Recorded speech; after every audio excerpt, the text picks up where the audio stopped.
LaRon, thank you for doing this, sir. Thank you for having me, man. Cheers, my friend. Oh, this thing moves real easy, so you can just shift it around as much as you need. Hell yeah. Thank you for being here. Thank you for having me. This is exciting. I love the setup. I love you put lotion in the bathroom. Oh. See, people are going to tag that and think of something crazy and weird. They'll be like, it is what it is. Yeah, it's multiple uses. It's a to multi-use. lotion. Yeah, I mean, come on. I never know if a guest has a date or something afterwards and they don't want to feel like they're dry. Exactly. So you give everybody options. Damn right. That's all it's for, folks. Don't get bad ideas. It's called Lubriderm, though. So. There you go. It's clinical stuff. It really works well. Yeah. You can thank my wife for that one. Took all the crevices. There you go. LaRon, I start every conversation with one question. Yeah. Where were you born? I was born in Amarillo, Texas. All right. So you're a native Texan. Yeah. So when I heard your set, you talked about living in Austin, I believe, right? Yeah. How long ago did you make that move? November 2019. Okay, so right before the pandemic, you went to where Comedy Mecca was going to happen without even knowing it. That's right. I read as a refugee. It's like right place, right time, I think. Yeah. I moved in with my girl. I was living in Addison, and my roommate got robbed. Oh, no. Yeah, gunpoint. Damn. And a new wife. We had to break the lease, which I wasn't tripping. But how did that happen? Like, Addison's a good neighborhood from what I've been told and what I've known. You would think, but we live right next to the highway. You know what I'm saying? So if they hit a lick, rob somebody, they can just hop on the highway and take off. So that's why I feel like that's why I got robbed there. So easy entry, easy exit maybe was the reason? Yeah. Okay, that makes sense. So you were born in Amarillo. Mm-hmm. Tell me about growing up, or did you grow up in Amarillo? Spent like 11 years there. Okay. Terrible place. How come? It's like Lubbock, just if there was like a nuclear famine in Lubbock and they just didn't fix anything. So for those of you that may not know or aren't familiar with Greater Texas, Lubbock is, I'd say, a city with maybe 200,000 or 300,000 residents. Yep. A bunch of colleges are there, a bunch of oil refinery work and engineering, and then you got like 4 or 5 massive hospitals. Yeah, take all that extra shit out, and that's Amarillo. That's what keeps Lubbock going, I think, Yeah. is because of that infrastructure of stuff that was there. But other than that, there's like nothing going on in Lubbock. Yeah. There's one really good pizza joint, but I forget the name of it. I don't know you. Yeah. I've been to Lubbock a couple of times. It's a cool place. It's just like, comfy town, nothing happening. Yeah. Amarillo is all of the negative things about Lubbock with none of the positives. And they make they raise cows. That's what drives Amarillo. So there's a stench in the air at all times? Oh yeah. Doo-doo brown is what you smell. Yeah. For like Californians, it's more like the Bakersfield and the Fresno area. Yeah. There's a lot of that, farming land, and you've got cows and all that good stuff. So there's like a stench that kind of, illuminates from the entire place. Unless you know people making money. You know what's funny though is like if you talk to people that live there, they're like, I can't smell it anymore. They just don't. Yeah. You get acclimated. Was that something that happened for you after 11 years? Like you just couldn't tell? Yeah. You're fine. I mean, once you leave and come back, you're like, damn, who farted? Is that me? Everybody and everything. Yeah. I guess. Yeah. So where'd you go at 11 from Amarillo? Dude, moved from Amarillo, and it was like an abrupt move. So I ended up, my mom ended up getting a house in Big Spring. Which is where? It's just like a little doo-doo town, like 10 minutes, 20 minutes from Midland, Texas. I know where Midland is. Yeah, okay. Yeah. It's just like we were going to move to Midland, didn't work out. Me and my brother stayed, did a couple semesters along with my cousin, blah, blah, blah. And mom got the house in Big Spring, moved there, and stayed there for 2 years, and went back to Midland for high school. So that's around like 14-ish, I guess? Yeah, 12, 13. Okay. And then you did Midland until you graduated? Yeah, I graduated high school from there. So tell me about, you have siblings? Yeah, 2 brothers. 2 brothers. Older, younger, or how does it fall? One's older, one's younger. And you mentioned very subtly parent, not the plural. Was it parent? It was a mix, man. Like there was moments where it was just us 3 and dad was somewhere else doing something. Like we got to Big Spring. My dad spent about a year there trying to sell the old house. So they was married, but it was always financial things going on where they was split for a little bit. Okay. Yeah. Kind of rocky. Yeah, that type of shit. And you still got a relationship with your pops? Oh yeah. It's like it's like a relationship that you gotta cherish as a black dude. You like, man, I'm one of the few niggas that got a daddy. I can't be acting like this is some bullshit. Like I gotta cherish it. So It's not a black only thing, my friend. oh yeah, true that. I think a lot of communities don't get to vocalize it as much, or it hasn't been vocalized, but a lot of immigrant communities probably deal with exactly what you deal with. Yeah. So I was like, bro, I gotta keep the relationship fresh. I know the feeling, bro. Yeah. So your brothers, you said you guys were growing up together, kind of moving around a little bit. Were you guys always close because of that? Yeah, like my older brother has a different mom, so he would show like in the summer. Mm-hmm. But it was me and my little brother that was like holding it down for the childhood, and we was close, man. Like if he got his ass whooped at school, I decided whether or not I was gonna whoop that guy's ass based on how big he was. How big was the age gap between the three of you? 3 years, Okay. and we was always we was all the same height. He was always fatter, so he always had like 20 pounds on me. And he always looked older, but he was small. That was the younger brother. Yeah, I had to whoop his ass every 3 months. Just let him know. And did your brothers go into the arts and entertainment field, or are you the only one? I'm the only one. So, like, no pun intended, you are the black sheep of the family. I is. What kind of sparked it for you? Where was the inception of creativity? Was it always comedy, or did it begin with something else? Man, it started back in Amarillo, dude, because I went to an all-white school, and I had nothing to give these white kids that was stereotypical. Like, they wanted an athlete, and they wanted somebody that knew how to dance. I didn't know none of that shit. I was just reading books. Pushing my glasses up to the bridge of my nose.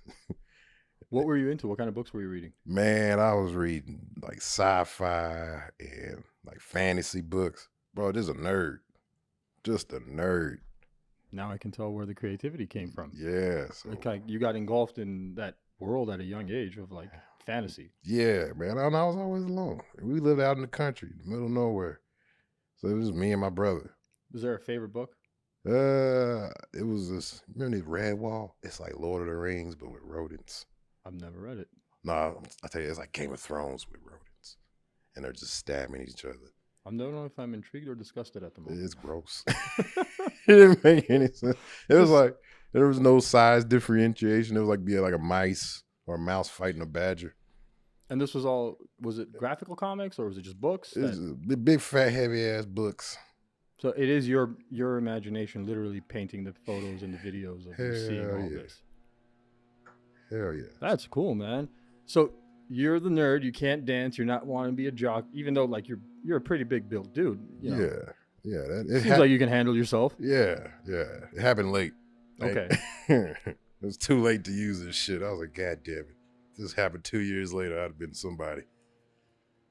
So puberty came late in life, or? Yeah. It was like the voice happened first, and nothing else happened. Okay, now I understand. And then the pimples came, and then the sexual urges came, and then the growth came. Nice, interesting. Yeah. I think them lead pipes fucked me up. Did you have those in Amarillo? Probably. Just added to the smells. Lead pipes and cow doo-doo. And paint chips. Paint chips, yeah. Wait, how old are you? 32. You're 32. Okay, so yeah, you grew up in the same era as I did. Mm. We know all the same stuff that they told us not to do, but we always did. Yeah.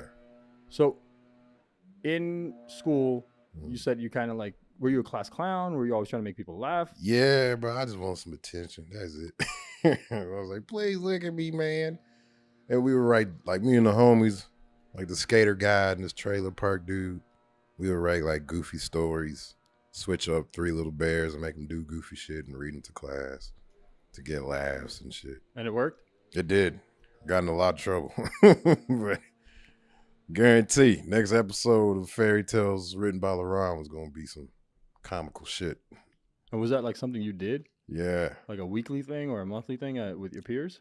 Yeah, it was like a class. We had to do it every like week, like write some stories. So it was like a creative writing class. Yeah, I would just write some dumb shit and read it. Yeah, I mean, I guess the kid version of you thinks it's dumb shit, but the adult version is like, oh yeah, that's how I became a comedian. Yeah, You're like, oh yeah, hell yeah. You know how like you were mastering a skill you didn't even know you were gonna need. Yeah, it was one of those things like the wax on, wax off shit. It's like I feel like the teacher in school that told Jim Carrey stop making faces like that, you'll go nowhere, is probably slapping themselves. Like, oh shit, I was so wrong about that one.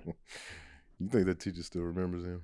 Probably. You wouldn't forget Jim Carrey. I feel like the right. man was born in that specific type. You know what I mean? Like he's very different and very funny, and I don't think that's a learned skill. I think you're just born with that personality. Exactly. Because the things he does and the way he does it, and I've seen his stand-up stuff. Like it's older, but his stand-up is crazy good. Insane, dude. Like his commitment to an act out is beyond anything I've ever seen a comedian do. Well, I mean, he meant as an actor when they were talking about when he did Man on the Moon, the film about Andy Kaufman. Yeah. That they were like, for almost a year or something, he was Andy Kaufman. There was no Jim Carrey on set. Like they would say stop, and he would still be Andy Kaufman the entire time. And I think they interviewed Jim. There was a documentary about it. He was like, it was kind of like touch and go at some point. He's like, I kind of lost reality. I was like, I thought I was Kaufman, and that was it. Damn it, man. He's that big of an actor that he can engulf himself somehow into a role. I was like, wow, that's scary. Yeah, that is very scary. Like Heath Ledger did the same thing with Joker, right? It's like temporary schizophrenia. Yeah, you turn it on, become someone completely different, and then turn it off. That's right. That's nuts. Yeah, and Heath Ledger. Yeah, he did the same with the Joker. I think he locked himself in like a hotel for like 6 months or something, and just isolated, kind of to get into the mindset of someone that has no friends and is isolated. I was like, wow, bro. More power to you. Yeah, it'd be pretty modern American nowadays. Like everybody post COVID has their own version of a Joker living in them from doing that quarantine shit. What do you think about doing pandemic jokes now, 3 years later? Man, tell you the truth, I'm just now coming up with pandemic jokes. You're not doing them, right? Oh, I'm doing them. Are you? I got a couple of them. I mean, they're not about COVID virus, but they're about things I didn't like that came out during COVID. Okay. Like the commercials changed. What do you mean? Like, for instance, after George Floyd died. Right. Instead of doing what we asked, it was like defund police. They was like, let's put a bunch of black people in commercials. I promise God. After George Floyd, there was like 1 million black people just dancing, holding flip-flops and, oh, Navy flip-flops. And you do a little chuck and jive and be like, bam. End racism in the NFL end zones. Like, why? Like, it's up to us. Like, we just gonna end it because you put it in the end zone. Like, no, it's up to you, America and Joe Biden. So that was like one of the things I talk about. I don't see Joe fixing much. No, hell no. Not for nothing, man, but come on. Yeah. Poor guy's just being abused at this point. He is, exactly. I feel bad for him. You should, man, because it's like you pushing this old man into a situation where he feels like he has to like step up. I'll give you like a simple example. Would you trust Joe Biden to drive a school bus full of kids on their route home? Hell no. How are you going to let him take care of the country? Just simple thing. Can 25 children be in his care for about 2 hours? No. I'm sniffing them all. He probably falls asleep. Yeah. So if you can't allow a person to do that, you shouldn't allow them to be president. As much as they are capable, as much as their career has been, nothing against any of that. It's just, yeah, ageism does come into play when it does show. You can't apply it to someone that's like 70 and great. Right. You know, there are a bunch of people that you could think of that are in their 70s, late 70s, that are sharp as a tack, that would do any job you could give them in reason. Yeah. And then you can think of a bunch of them that are in the same age category that are they're 1 foot closer to God than they are to reality. Yeah. Just the way I look at it. I like that line. 1 step closer to God than reality. I don't know, man. It's like, that's a dope tweet. It's yours if you want. You can get high. Just be I'm high as hell. 1 step closer to God than reality. See, that's a poet.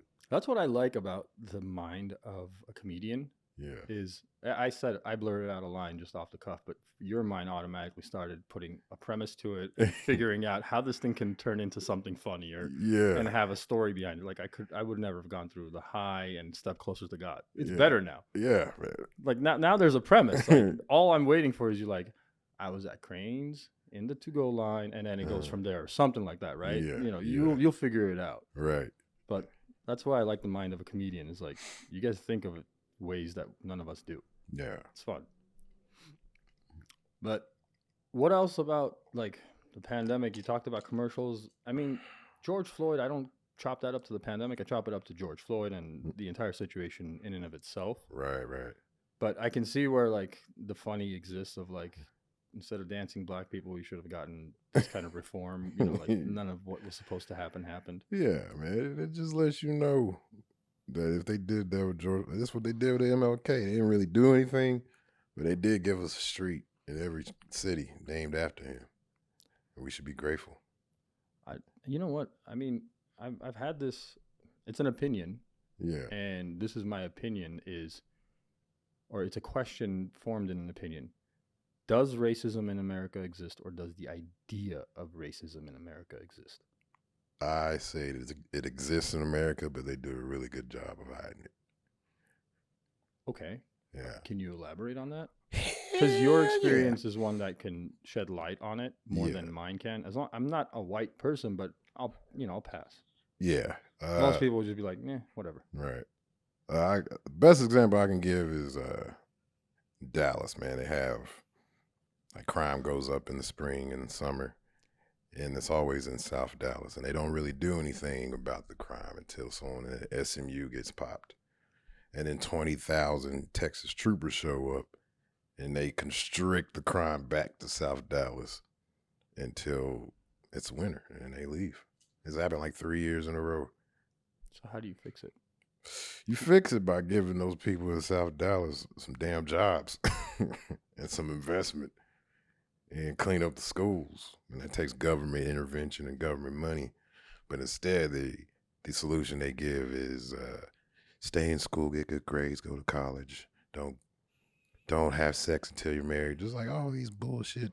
Like if you have that type of environment to think like that, then that works. But if you're in an environment where it's just survival every day, you're not thinking, I shouldn't have sex until marriage. You're thinking, I better have some sex, or I'm going to get left behind, or I'm going to get popped.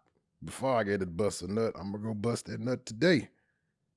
You know what I'm saying? It's just a survival mentality that can't be solved or broken with better thinking, because you're asking people to come from environments where like even those simple tasks is like monumental, because they're thinking about heat, they're thinking about food, shelter, the very basics of life. Then it'll be like, oh, it has some higher order thinking to why you're trying to, you know what I'm saying, pay your light bill. How about you consider going back to college? Like, motherfucker, I gotta pay the light bill. I gotta pay the rent. Then I gotta feed the kids. Then I can sit down and be like, you know what? College is a good idea. But if you don't got that set up first, then you're not thinking about college. All right, let's go down the route of jobs. What kind of jobs are we supposed to create? Ooh. As a society. Yeah. I say we because all of us have the shared responsibility as Americans of electing the people we want to do the shit that we want. And if they don't do it, we elect somebody else. That's the power that is given to us. Right. At least the facade of that is given to us. Right. I'll put it there. But what is it? What jobs are the government's responsibility to create? You could go back to like or what did they take away that caused the systemic racism to continue in, let's say, South Dallas particularly? I would say that it's not what they took away, is what they never gave to South Dallas. So what do they owe? They owe them people investments. They owe them people low interest rate loans to start businesses. They owe them the same chances that they give North Dallas as far as development, as far as building new facilities where businesses can grow and thrive in. So have you ever applied for a business loan? Hell no. I have. Is it rough? Extremely. And it doesn't matter where you live. And it doesn't matter how rich you are or how poor you are. What they really care about is what you're doing, what you can prove that your business is doing, And based on that, will they give you a loan? And that proof usually comes in the form of taxes or previous experience or something to that extent. And almost always 95% of it is a no. Damn it, man. So why I say that is we have been convoluted to believe that if you live in South Dallas, that means everybody else gets a business loan just for putting their name on a piece of paper, whereas only 1% will ever get a business loan. And the rest of us, even though we don't live in South Dallas, are like the 99% of South Dallas. Right. It may look prettier on the outside, but this is why I call it a facade. And the problem is that regular everyday people get divided to the point where if someone like me says that, there's a good chance there's a bunch of people on the internet that will call me an idiot, a liar, or this or that. And you're like, no, dude, that's the truth.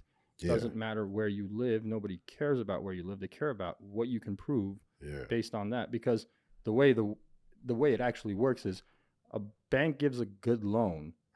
Then they turn around and they borrow against your loan because they say, this is a $500,000 loan that I will make $750 on because it's on a 5 to 10 year fixed with this interest rate. They borrow against that already. So they're going to something bigger to borrow from. And that bigger looks at them with the same scrutiny as they look at me. You know what I'm saying? It's like a chain of command. It's a chain of debt. So, okay, let's say you do give a business loan. What business is opened? What would you open in South Dallas that you think might have an effective change to, let's say, the plan can't be, let's fix what's happening for the next 3 to 5. We need to fix what's happening for the next 30 to 50 years because that's the only way multi-generations get the chance to stand up, fight back, and fix their own city. Let's give them a seed and let that blossom into what will be a great South Dallas in 30 years. It doesn't happen overnight, and if we're realistic, we can accomplish a goal. So what are we doing?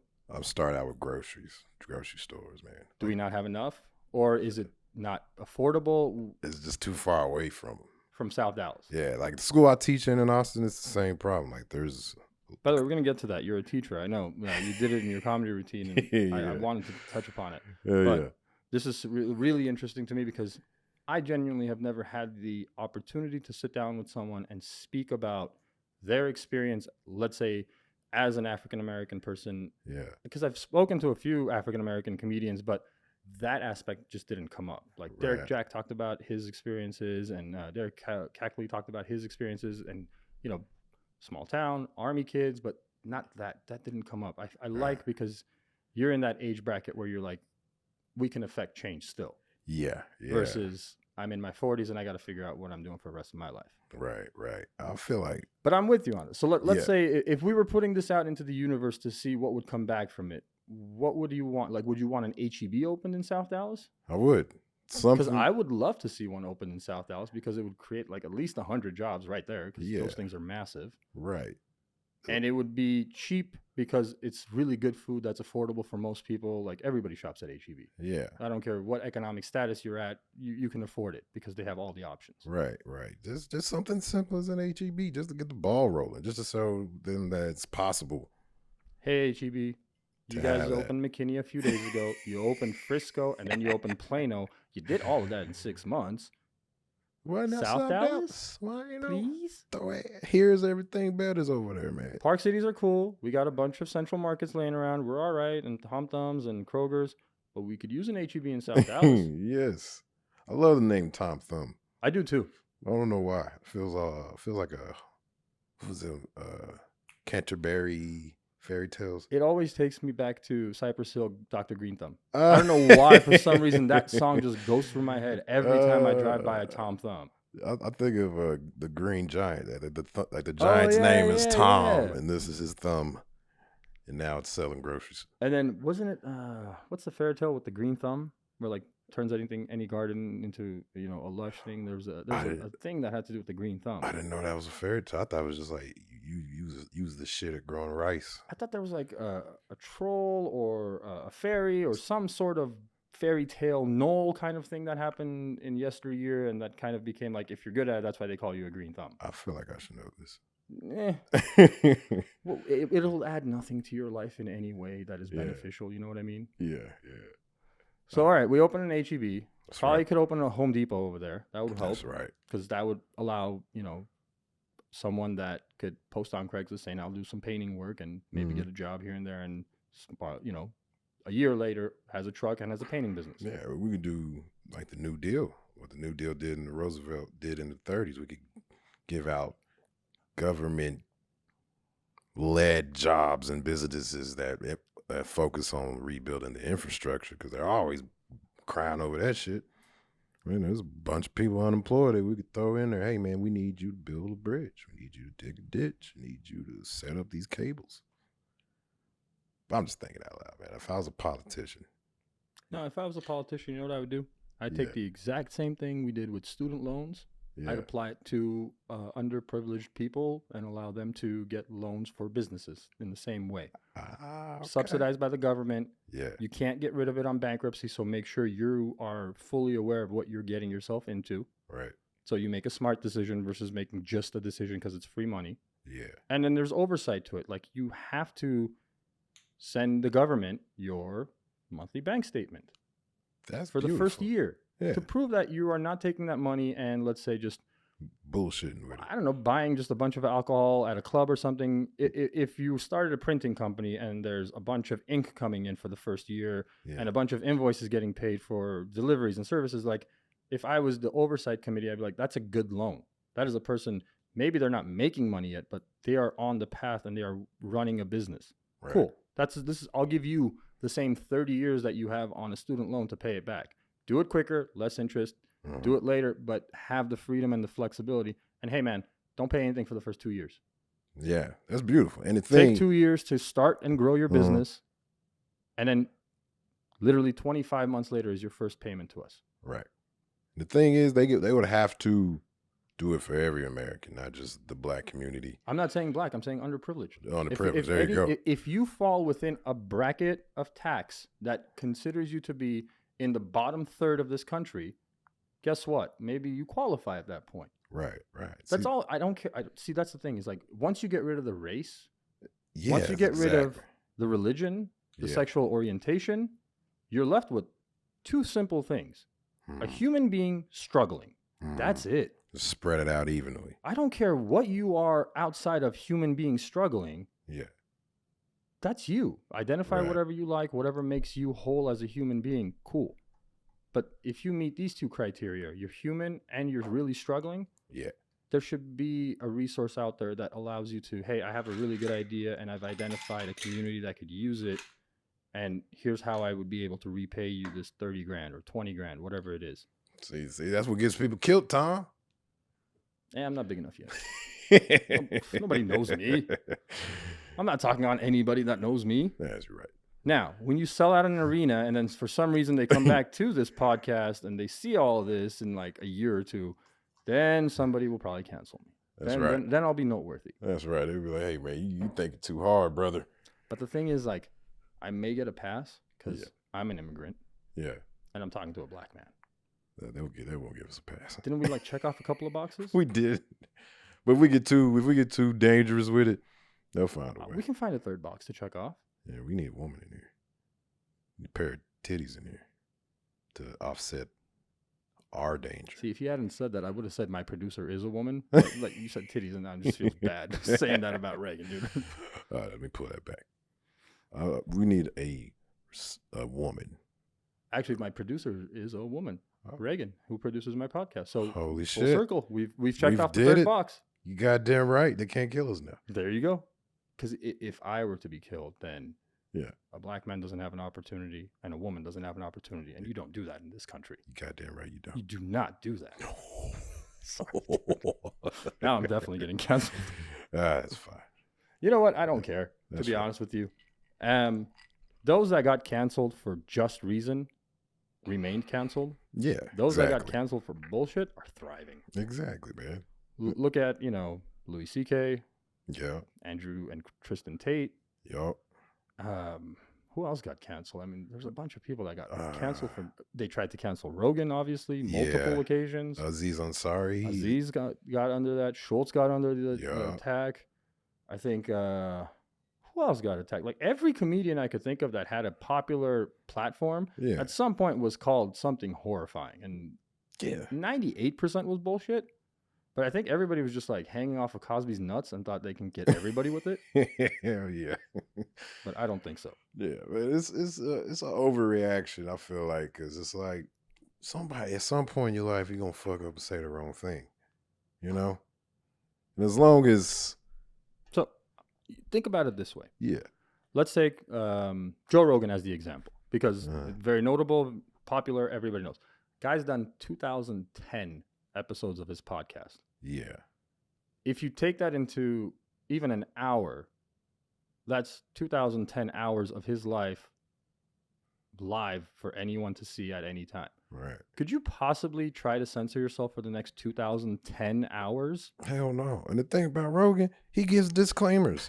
He calls himself an idiot daily, and he has Jamie checking all the shit, trying to fucking fact check as he's going. Man, it's like he's doing this. He's working as hard as he can to be, I guess, fair to whatever the fuck he's talking about. I think that's the problem that we as a society stopped understanding, that when someone is an entertainer and all they are doing is just having a chit chat with a friend or someone that they're genuinely interested in, you can't hold them to the same level that you would, let's say, a journalist or a broadcaster whose career and dedication and team is meant to fact check and properly prepare for what is going to happen. And the people that come on those shows for proper, like the Larry Kings and all those people that did it, Charlie Rose until he got canceled. They had a very specific format of interview. Yes, it was long, but it had commercial breaks all over the place. There was probably a good 200 people that produced and wrote and did everything. You as the guest probably got a list of questions you were going to be asked. It's very stringent. Whereas this, very loose. Yeah. only research was seeing you perform live. That's it. I've done nothing else past that. Right. I have no prep. So we just talk about whatever comes up. Yeah, man. You can't hold people accountable just for having a chat. Right. You know what I mean? That's all it is. It's just a chat. Yeah. I think we're not overtly stating go and harm anyone or a particular group. Nothing in that nature. You're not inciting violence. So the rest of it should be just, hey, man, don't take it too seriously. Yeah. I'm not a PhD here. I'm a moron. Yeah. Literally, I don't consider myself to be anything of note worth. I'm just a dude, bro. Like, what? If you're listening to me, you're a bigger moron for trusting me and not doing your own research at the end of the day. Exactly. Like, be an adult, motherfucker. Yeah, dude. Like, instead of saying Bill Cosby, I could have mentioned literally any other comedian as the guy that got canceled for, raping 75 women. If you believe that, then you're the moron, not me. Right. Because I stated in the beginning, I'm an idiot. Don't listen to me. Do your own thing. Exactly. That's exactly what Rogan does. He does it all the time. He's like, I'm an ape, bro. Come on. What are you listening to me for? Yeah. And like, I feel like it's just a degradation of community and the ability to cipher off and control those fringe groups we used to think didn't fucking matter. Now they're marching all over the place and everybody's freaking out. And I think it's like we're going at the wrong route. We should alleviate the disparities in society that create a group like that, not fucking tell everybody shut the fuck up and censor them just because they happen to talk about it. Like, that's not how it works. That's the easy way out, is to censor. I think when the ACLU back in the day defended Nazis and their right to civil protest, obedient protest. Right. I looked at as the marker for everything, and I know why they did it, because they were very clear about it. They're like, if you set the precedent to block out any group, doesn't matter how much you hate them, you're allowing someone to come later and block you. Exactly. So I say, allow all speech to happen as long as it's not inciting hate or violence. Yes. And outside of that, if you don't want to listen to it, just like when they said, you don't like it, change the station. Yeah. That's all you have to do. Exactly, man. And if you're really that passionate about it, then voice your opinion and just let the cards fall where they may. I'm sick and tired of this censoring everyone and you can't say this and you shouldn't speak that way. Why? Yeah. Because you don't like it? Who cares? Exactly, man. So it's like, that's what's missing. Everybody feels like they have to solve a problem. And the only way to solve that problem Do you know why we can't say bad words on television? Yeah. What was it? The First Amendment, George Carlin and all them. It was a Lenny fucking Bruce. lady in some stupid town Mm-hmm. that was offended about a bad word that she heard on television. Oh, wow. Made a big ass deal about this, and it went all the way up to the Supreme Court, where they decided that there are certain language that cannot be used, and I think it's the Federal Telecommunications Commission, the FTCC or whatever it is, Yeah. literally blocks all that crap. So you get fined really badly as a news station or a TV station if you say shit. right. And was it to sustain a level of morality in society? In her opinion, it was satanic and it was the work of the devil. Oh, okay. She was very religious, and she Okay. thought it was the work of the devil, and All right. this type of language. And it wasn't television. I'm sorry. It started out in radio. This is coming from the radio days. So they blocked it in radio, and then it just followed into television, Yeah. which is like the stupidest shit in the world. Because if you're willing to pay $14.99 a month for cable, you can hear all the bad words you want. Hell yeah. It's like, how does that work? Yeah. I guess it's also an incentive to get cable, and then there's an incentive for the company to make money. Like, hey, if you want to hear the bad stuff. If you're a conspiracy theorist, you would say someone propped up that lady to the point where they got to the Supreme Court to get that ruling so that cable can become something that you pay for, because its main advantage was it's uncensored. There you go. Obviously, it's always, man, you got to follow the money. It's always following the money. It never leads to a good place. No, it doesn't. Hell no. I mean, rarely. Okay, sometimes it does, but Yeah. most of the time it's there's always an ulterior shitty motive for things. Yes. I'm still trying to figure out what the ulterior shitty motive was for attacking comedians on stage, because now that's become a regular bullshit. Yeah, man. I feel like it started out with Alex Jones. Yep.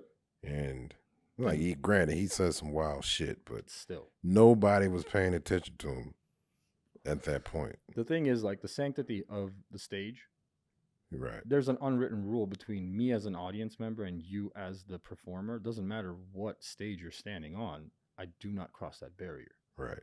It's an unwritten rule that we all have followed socially, and now that social norm no longer applies because you feel like you can take Twitter to the real world. Exactly. Moron. Yeah. And everybody thinks they're going to save the democracy through tweets and cancellations and blocks. It's the same people that are standing in the middle of streets and freeways saying they're going to affect climate change or trying to ruin a Van Gogh painting. Yeah. Go to the Capitol building where they actually do all the writing and shit.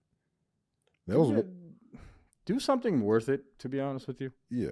You're not changing shit. Nobody cares. You're just inconveniencing regular people on their day. Yeah. Those are the people you try to convince to join your shit.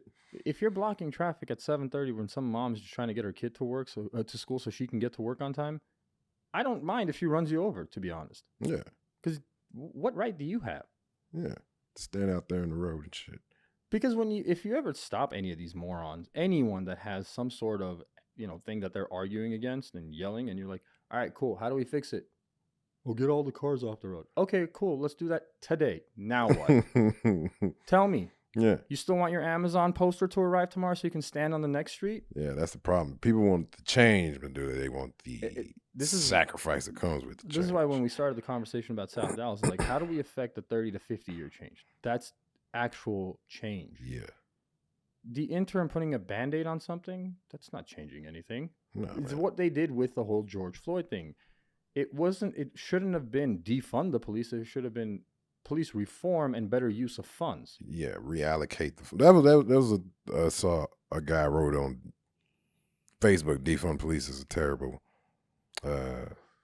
chant to say or slogan to have. And I'm like, I see the valid criticism in that, because like, if you just tell someone I'm going to defund the police that uses the police, that thinks the police is there to protect them, uses the police for things like that, you're like, motherfucker, what you mean defund the police? Who am I going to call? Somebody breaks into my house. Well, the example of that was the mayor of Seattle, when they were like, yeah, defund, blah, blah, blah, this and that. And then like 2 weeks later, he got attacked in his own high-rise apartment and had to call the police. And you're like, dude, like, irony at all? You know, like, don't you feel like that was a stupid thing to say? Yeah. I feel like it's like, I look at it like if there's a crime in one part of the city, then the entire city is threatened by that wave of crime. Yeah. You know what I'm saying? There's no amount of police or zip codes that can keep you. If Tyrone's getting robbed, at some point Jimmy gonna get robbed. That's just the way it is. But we look at it like this great fucking, oh my God, we got to do something. And that's not, conjecture or a conspiracy. Yeah. Look at California, man. Yeah. It used to be South LA, East LA, Watts, and these were the bad neighborhoods, and Crenshaw and Compton. They got gentrified. They're doing a lot better. A lot of people got, kicked out of where they were living. But what happened after the pandemic is everybody gets robbed no matter where you live. You live in Beverly Hills, you live in Studio City, you live in, Encino, doesn't matter. Right. Everybody's getting robbed. Exactly, man. So why aren't they doing anything about it? Because they don't care. And getting robbed and then showing up on the news probably serves their interests. Like, yeah, you are getting robbed, and who do you need to protect you? The police? Yeah, that's why everybody's police budget went up, The opposite effect of what they wanted happened. But then again, that was exactly what was going to happen because... Irregardless. You guys, even though they told everyone that was protesting what they were doing was fine, for everyone else sitting at home watching, it wasn't. Yeah. I don't care how many politicians and how many mayors and how many news outlets came out and said, hey, man, that's fine. They're just, civil protest. You're burning down actual city blocks at this point. Yeah. And then you expect people to give any respect to your movement? No. Yeah. They just won't do it. Yeah. And you yourself could understand why. If the color was different, or if the people were different, the circumstance was different. If an Indian man was not Native American, but actually Indian from, let's say, a Punjabi man, was taken down, 11 minutes, killed, and you had a bunch of Indians in the street doing the same thing, you'd probably sit there going like, what the hell are you doing? You're destroying our city. Yeah. How are you going to change anything by making hundreds of millions of dollars worth of damage? And that's why the entire cause got convoluted, mixed into with Black Lives Matter, which it shouldn't have been. Yeah. George Floyd should have been a separate thing because the change it was trying to do versus Black Lives Matter was completely different in the beginning. And then they kind of molded it together, and people forget that molding happened. And like a year later, Black Lives Matter was more of an LGBTQ plus IA movement than it was about black people. Yeah. Like, that just tells me that from the inception, people were tricked into doing things that they thought was for the movement when in reality was counter, which is exactly what you said. We funded more money to the police and hired more versus anything that you wanted to happen. Right. There's only a few cities. Like, I could say Austin tried the best to do it. So if you call the Austin 911, you can get emergency health care hotline, or you can get different hotlines other than just 911 help. Which is fine. That's great. It's an initiative. It's an initiative, and you should try it. But what should have been done was, just like anything else we do in the world, is we do pilot programs to see what works. Take a few cities, take the best, the worst, the middle ground, try them out. The ones that have success with various different programs can be adopted into a bigger city, like let's say a whole state. Yeah. If that is successful, then let's put it nationwide. But this whole blanket of we can fix the whole thing tomorrow, no, you can't. No. You're talking about millions of people. What are you talking about? Yeah. Do you know how many police work for this country? Well, like 100,000? I'm just guessing. Way more. 500,000. Probably. I would think all like sheriff's deputies and park rangers and police departments, all of them together is probably close to 1 million people in this country. Yeah. I mean, 300 million Americans got to have at least, 1%? Maybe? I don't know. I don't know what the number is going to be, but it's got to be significant to the point where you can't get that many people to do anything in unison, much less defund themselves and completely reform whatever they've been doing for their entire lives. Yeah. Good luck. Cool. I think they did Baltimore like that. They refunded Baltimore's. How's that going? I have no idea. I heard it's just worse crime. Yeah. But, I mean, Baltimore wasn't great to begin with. Hell no. Do you ever watch The Wire? Dude, I try to get into it, but that first season goes slow. And we've been so conditioned to see somebody die within the first 3 minutes of a show. I'm like, somebody got to die. That was probably my favorite season of that show. Was the first season. First season. So good and complex. It was so beautifully done. Yeah. It was so wonderfully done. Yeah. It's like, that's the thing, man. Like, shows don't take the time to set up. That's why I don't watch scary movies that much. Because scary movies show the monster in the first 10 minutes of the shit. And they don't give you any background as why we should care about this monster. I used to like the Rob Zombie stuff that he used to do. Yeah. Because he did the Texas Chainsaw Massacre and a few different ones. And I liked where his brain was coming from. And he'd always put his wife in there. Like, she would always end up being the chick that survived kind of situation. Yeah. It was so funny. But it was really good horror movies that he would make. I think he did the Amityville horror movie. He did the Amityville horror, and he did Texas Chainsaw Massacre, and I think a couple more. But yeah, there's some good stuff that Rob Zombie did. Yeah, he did Halloween. He redid Halloween. Did he do Halloween? Yeah. Was it good? I didn't see it. It was all right.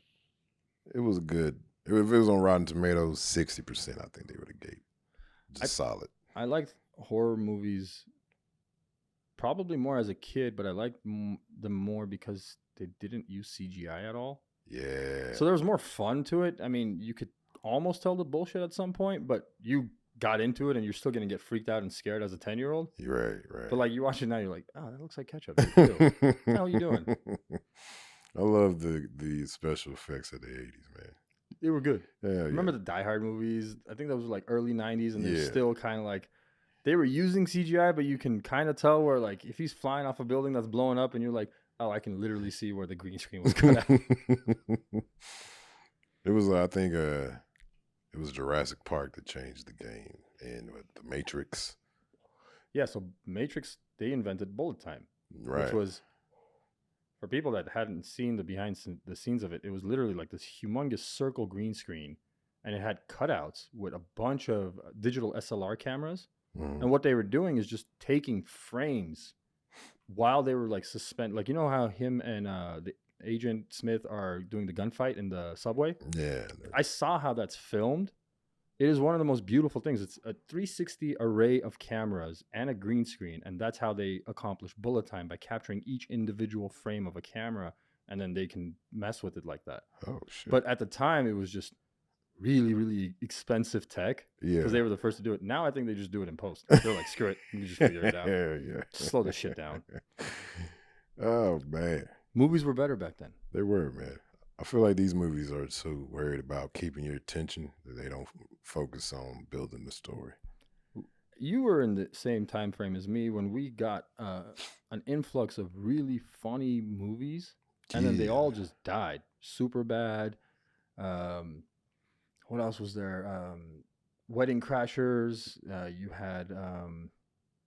oh, man, I'm drawing a blank. But there was like a bunch of these movies that came out. 50 First Dates was one of them. 40-Year-Old Virgin was another one of them. You know, there was this whole era of really funny stuff that was coming out. Nick and Nora's Infinite Playlist, one of my favorite movies of all time. Pineapple Express, would you throw that in there? Pineapple Express was awesome. Yeah. That was really funny stuff. And then prior to that, there was like another, era of really funny that happened. And then it died after that. Yeah. I felt like nothing funny came out for a good while. Like the Hangover films, Wedding Crashers, there was this group of really funny stuff that happened, and then it just went away. I think it died with... You seen This Is the End? No. Oh, yeah. I have. Hot Tub Time Machine was really funny. Remember that one? Yeah. That was good, man. That was a funny movie. I think it died like right around there. This Is the End? Yeah. Damn. It was like 2013, 2014. And after that, they were just like... And the reason I mention it is because recently I got to see Brett Kreischer's new film, The Machine. Yeah. It's coming back, man. Oh, it's coming back. We're going back into another era of comedy movies. He did an amazing classic comedy movie. Yeah. Like, it was just funny. It was good. There was no, they didn't censor any bullshit. Like, it was just beginning to end, you were laughing the whole time. Yeah.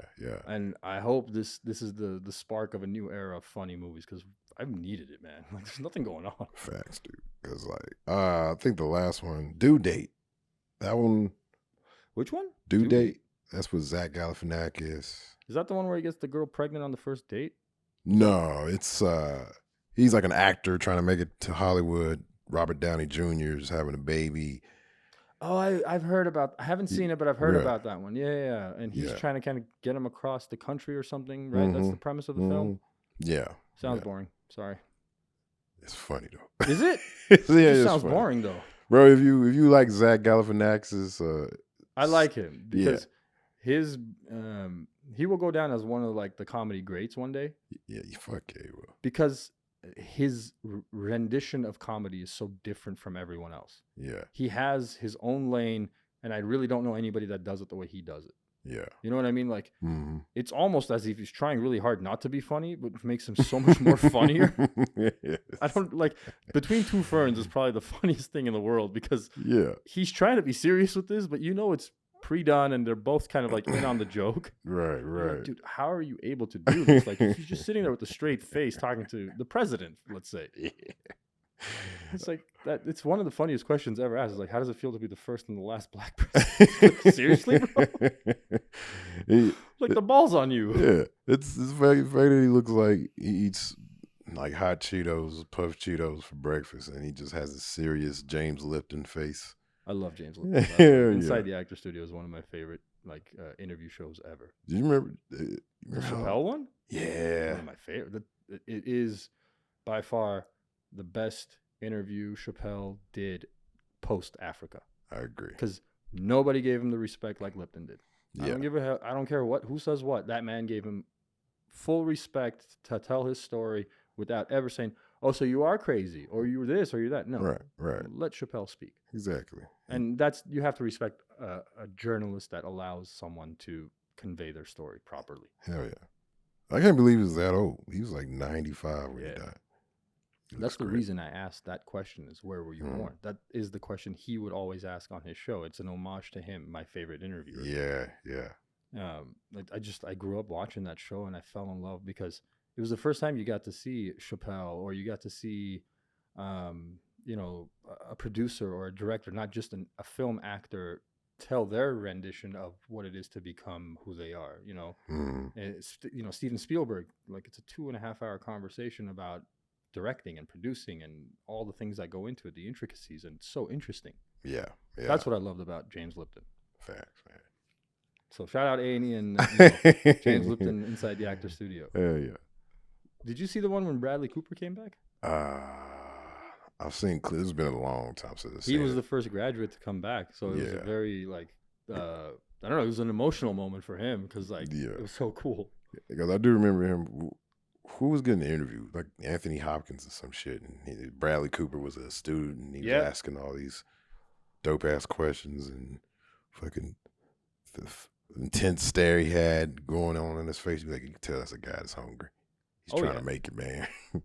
You can tell there's a passion within that man that differentiated from the rest of the audience. Exactly, man. Because he went there like, these are my questions. I don't give a fuck if it is a TV produced, nationally broadcasted show.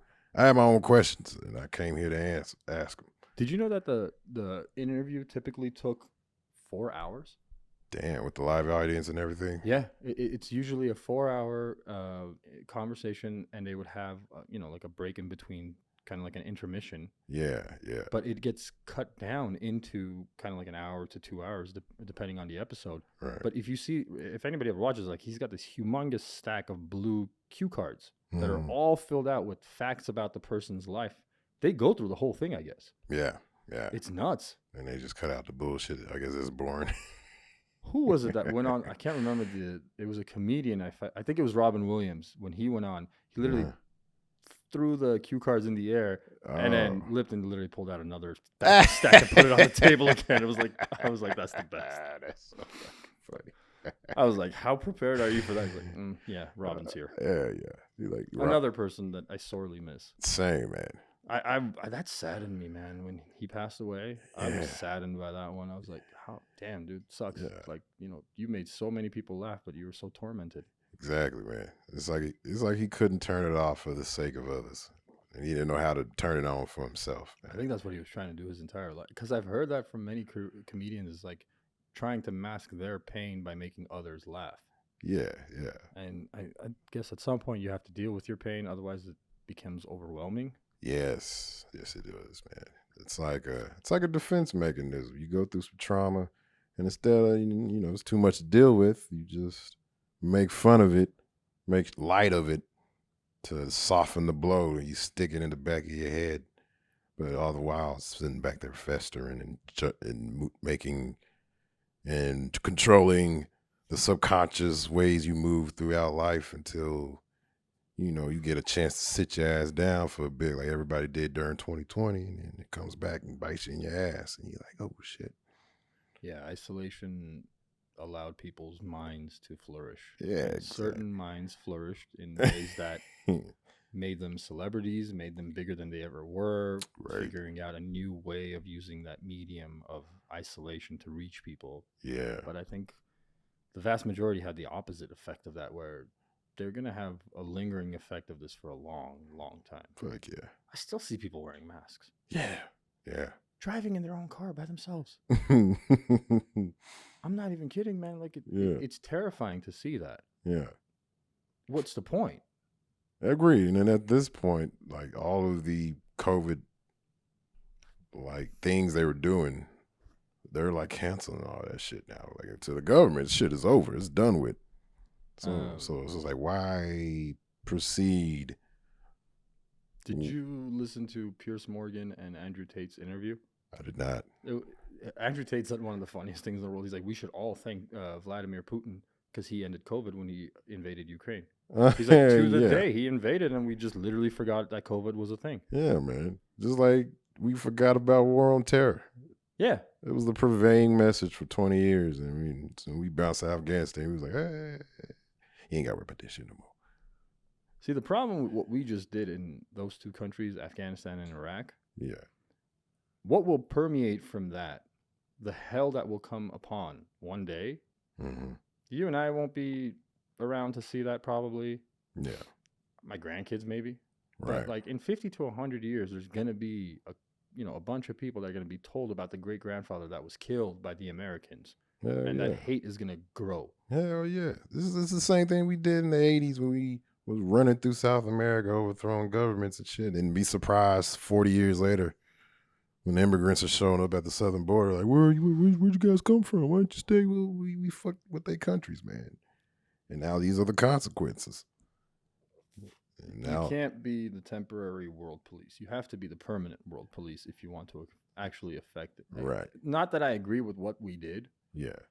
Like 9/11 happens and then we attack Iraq, and I'm like, wait, what? What do they do? What are you talking about? Yeah. Wrong group, bro. Like, go left or right a little bit. Look at a map. Right. There was no reason to go up in Iraq. It was just, they had a lot of oil. He threatened George H.W. Bush. George W. Bush was like, that's my daddy. Yep. That is my father. And shock and awe. In retrospect, again, I am too dumb to understand the intricacies of why we attacked, what we attacked, and when we did it. Yeah. I'm sure there's a bunch of people that justified it and found good reason for it. I don't know what that reason is. I actually don't even want to know. Made for great comedy. I don't want to be privy to that shit. Fuck no. Can you imagine having that secret in your head? Hell no. Why we really did what we did? Fuck that. That's why George Bush is painting all them pictures, man. He's fucking holding that secret in. He's like, you know what? We'll release this secret if I paint.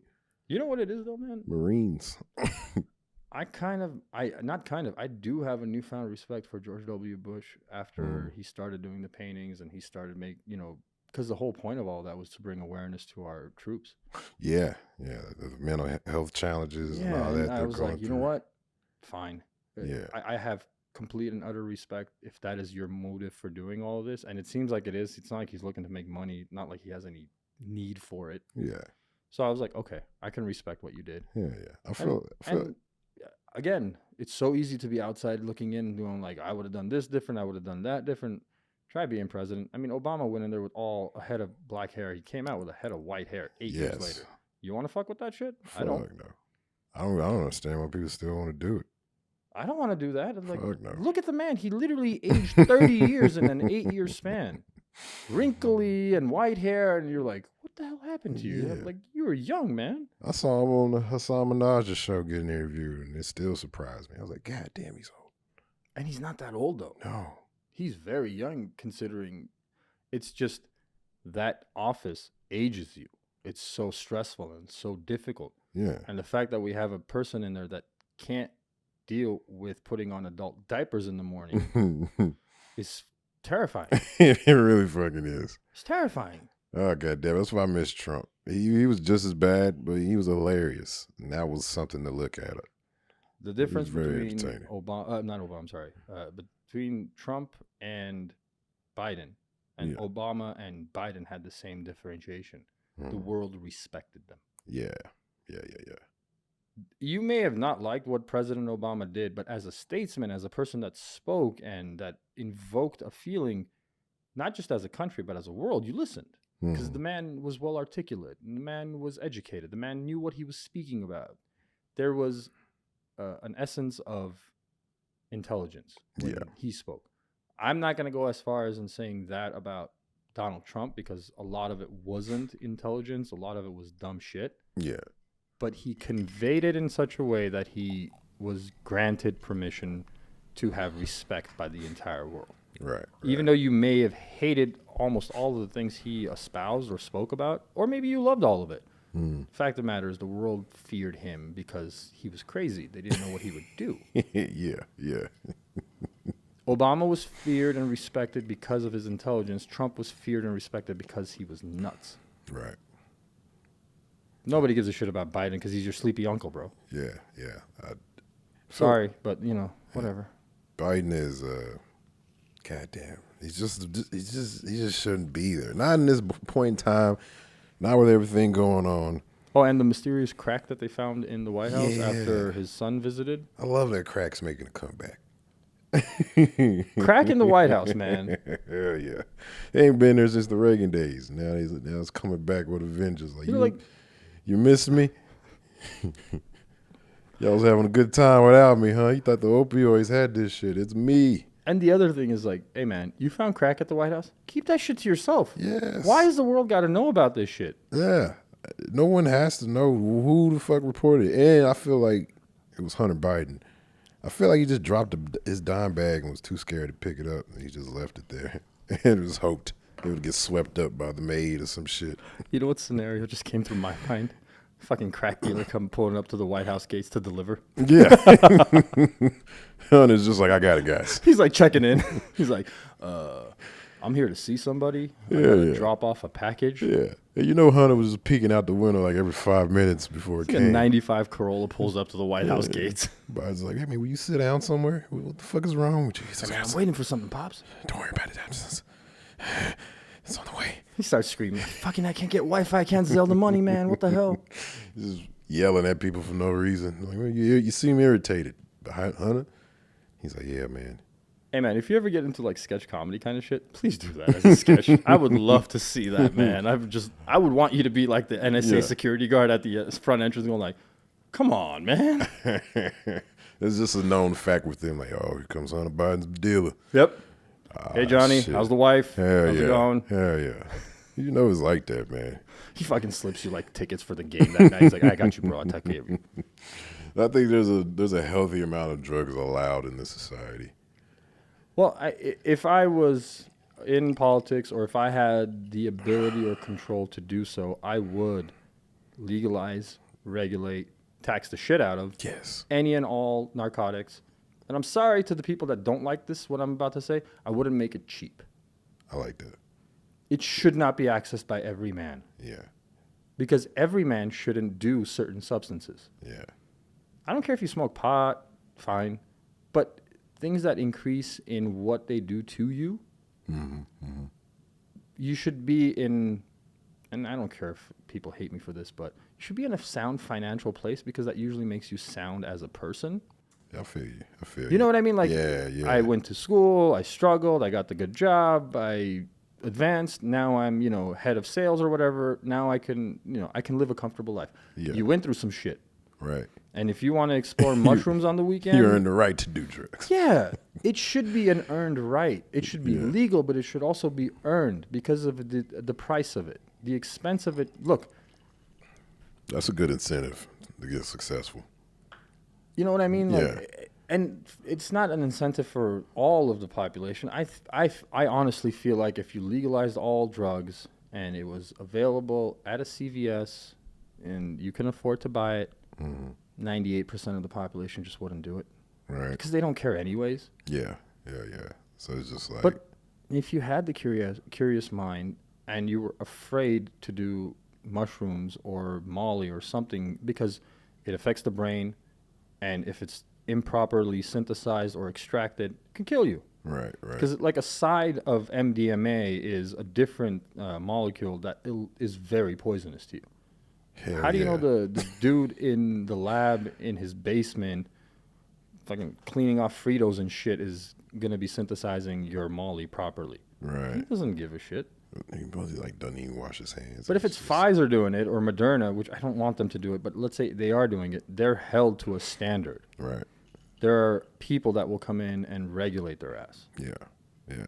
So make it legal, make it available, but make it expensive. I like that. I like all three of those points. And if you're smart enough, set up your own goddamn lab and extract your own Molly if you want to. Fine.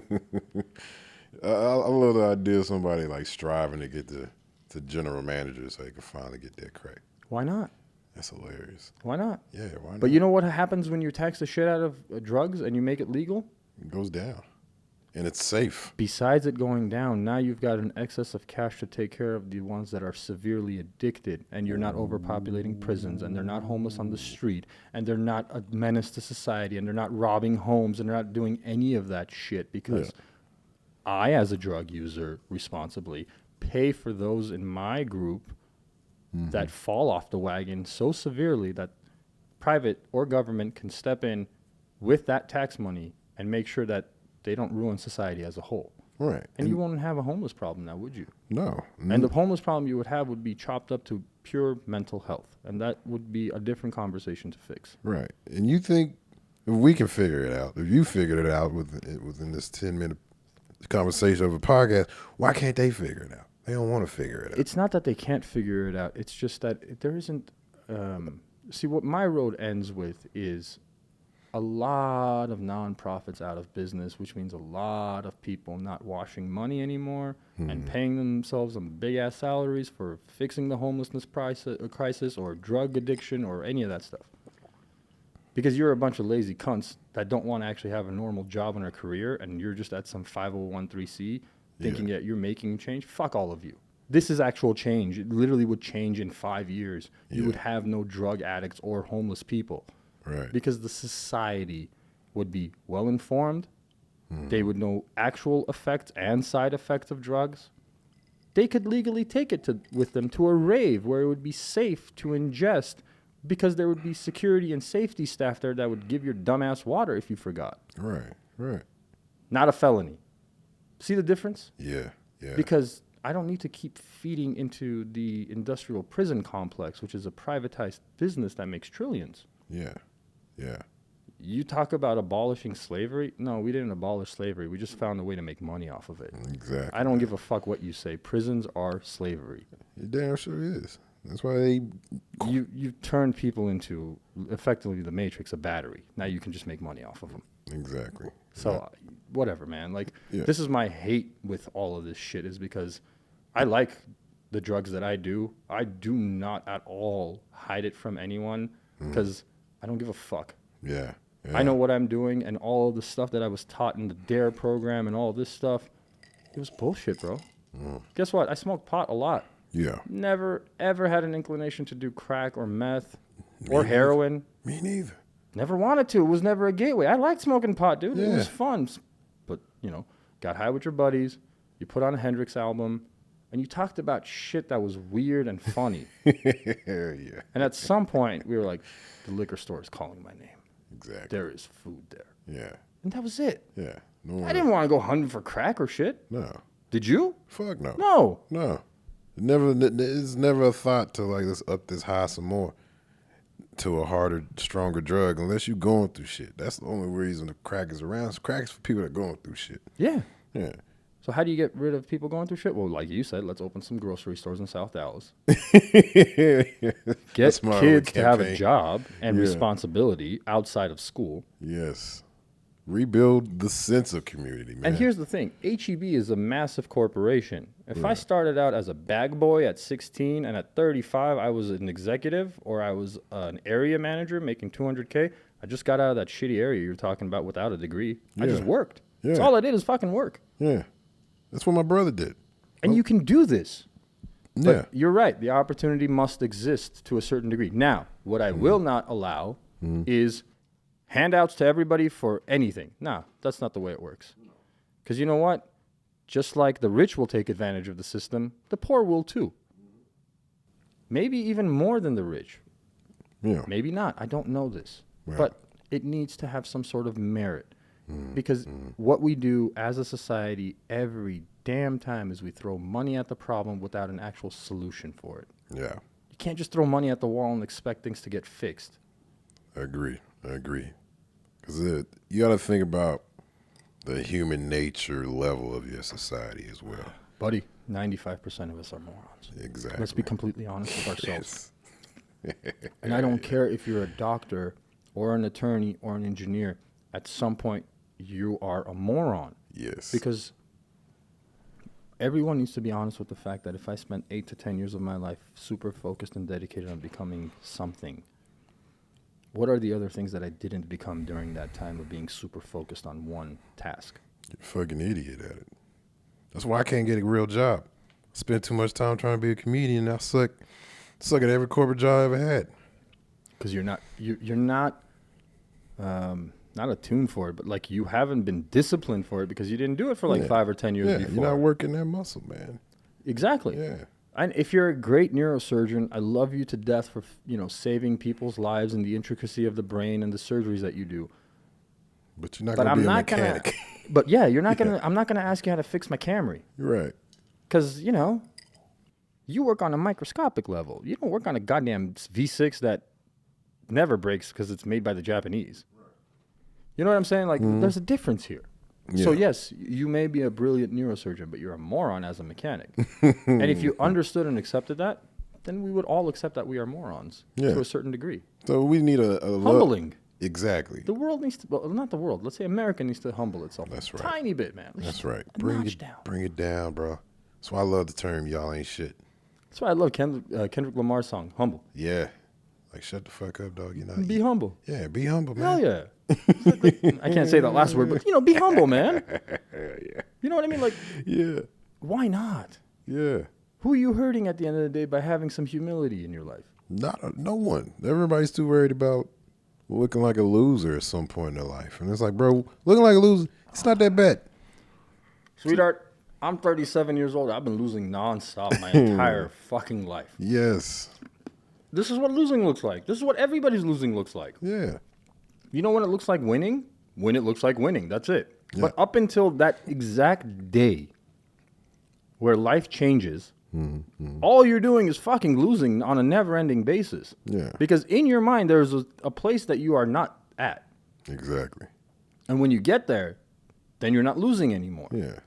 I don't know what that place is in your head. It could be arenas. It could be the biggest podcast in the world. It could be an acting career. Whatever that is, I know there's a goal that you haven't attained. Yeah. Yeah. The same goes for me. So but at the same time, I think you and I both understand that we accept being a loser until we win. That's the process. Exactly. This is Samuel Beckett quote. I mean, it's on my computer, dog. It's fail again, try again, fail better. Hell yeah. You're never going to be the top dog that you want to be. I think Edison said the difference between success and failure is trying one more time. Exactly. That's all it is. Yeah. And I've failed a million times in this business. And I'd make a mental note of every time I fell to the point where, like, I've changed for the better because of this failure, man. 10 years ago, I would have said, I hate all of my failures. Today, I'd gladly say I love and embrace every single failure I've had because it has been the best teacher of my life. You're fucking right, dude. It has taught me more than anyone and anything will ever teach me in my life because it makes me look at me. Exactly. My failure is mine and mine alone, and I relish these moments because this is the only way I can grow. Yeah. So you're down there in the midst of humiliation, and there's a certain gratitude to that shit. And it sucks at that moment, but Yeah. man, out of that suck comes so much beauty. Yeah, it takes the mask off. I feel you take, and you're too afraid to let the mask go. Yeah. But once that mask is off It's and that, you're exposed, you're like, that's not that bad. Yeah. It's not that bad. what you were trying to avoid that whole time, because in your head, Exactly. the same way we kind of like prop up a really good event until it happens, you're like, oh, I'm going to go to this concert with this chick and it's going to be great. Da, da, da, da. Like you've got this mental projection.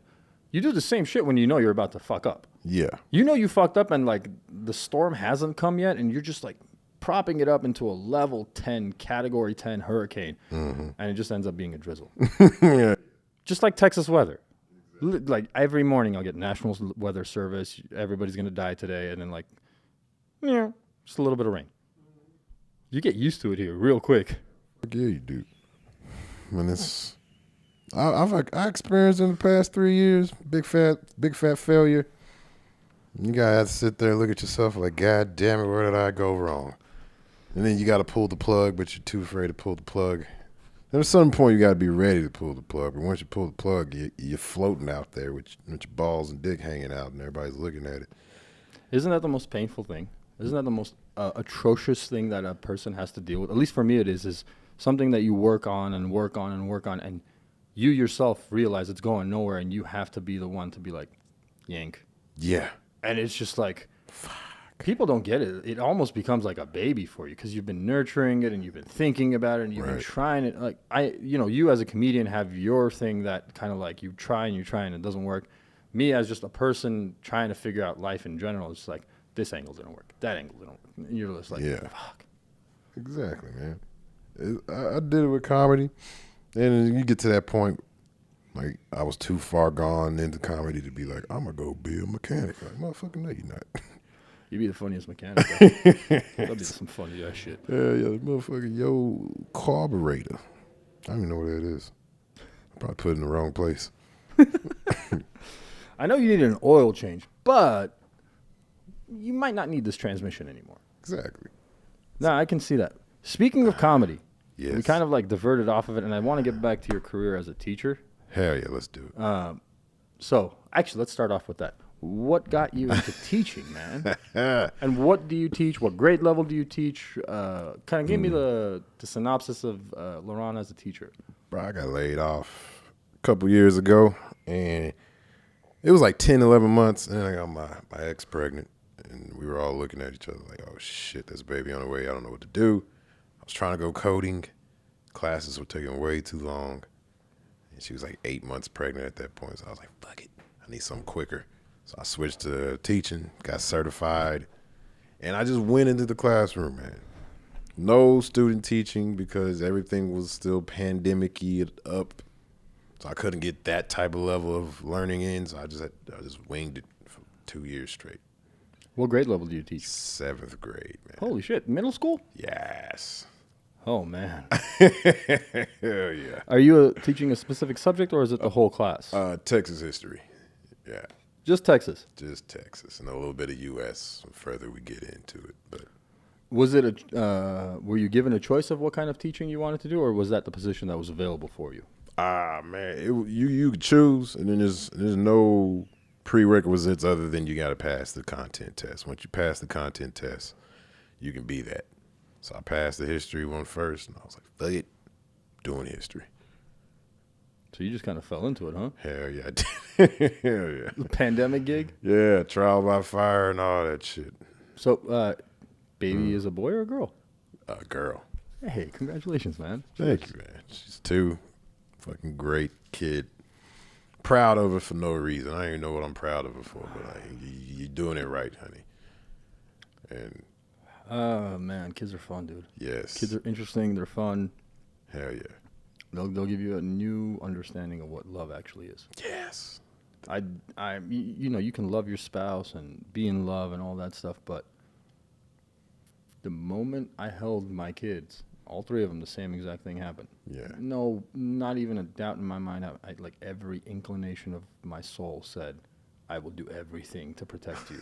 Hell yeah. I'll burn the world to the ground to protect you. Yeah, man.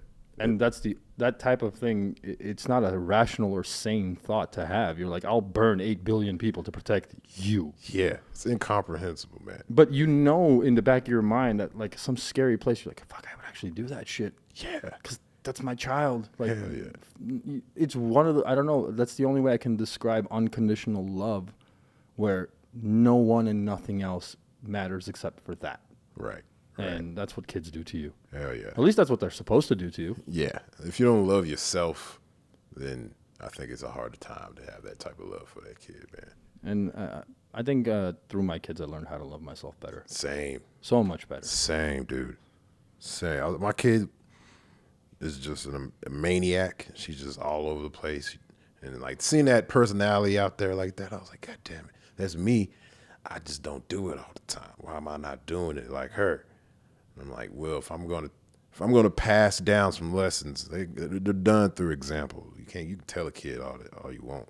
Oh, yeah. Not to do this or that, but if they're watching you and you're not doing it, then that's how they're gonna learn. So I'm like, fuck, I can't hold back no more. I can't be checking myself. I just gotta be me, and that's how she'll learn to be her. You know. Bro, my eldest is like a carbon copy of me. Yeah. Personality-wise, the way he looks, down to the way he sleeps. I sleep the same way. My wife will tell me this all the time.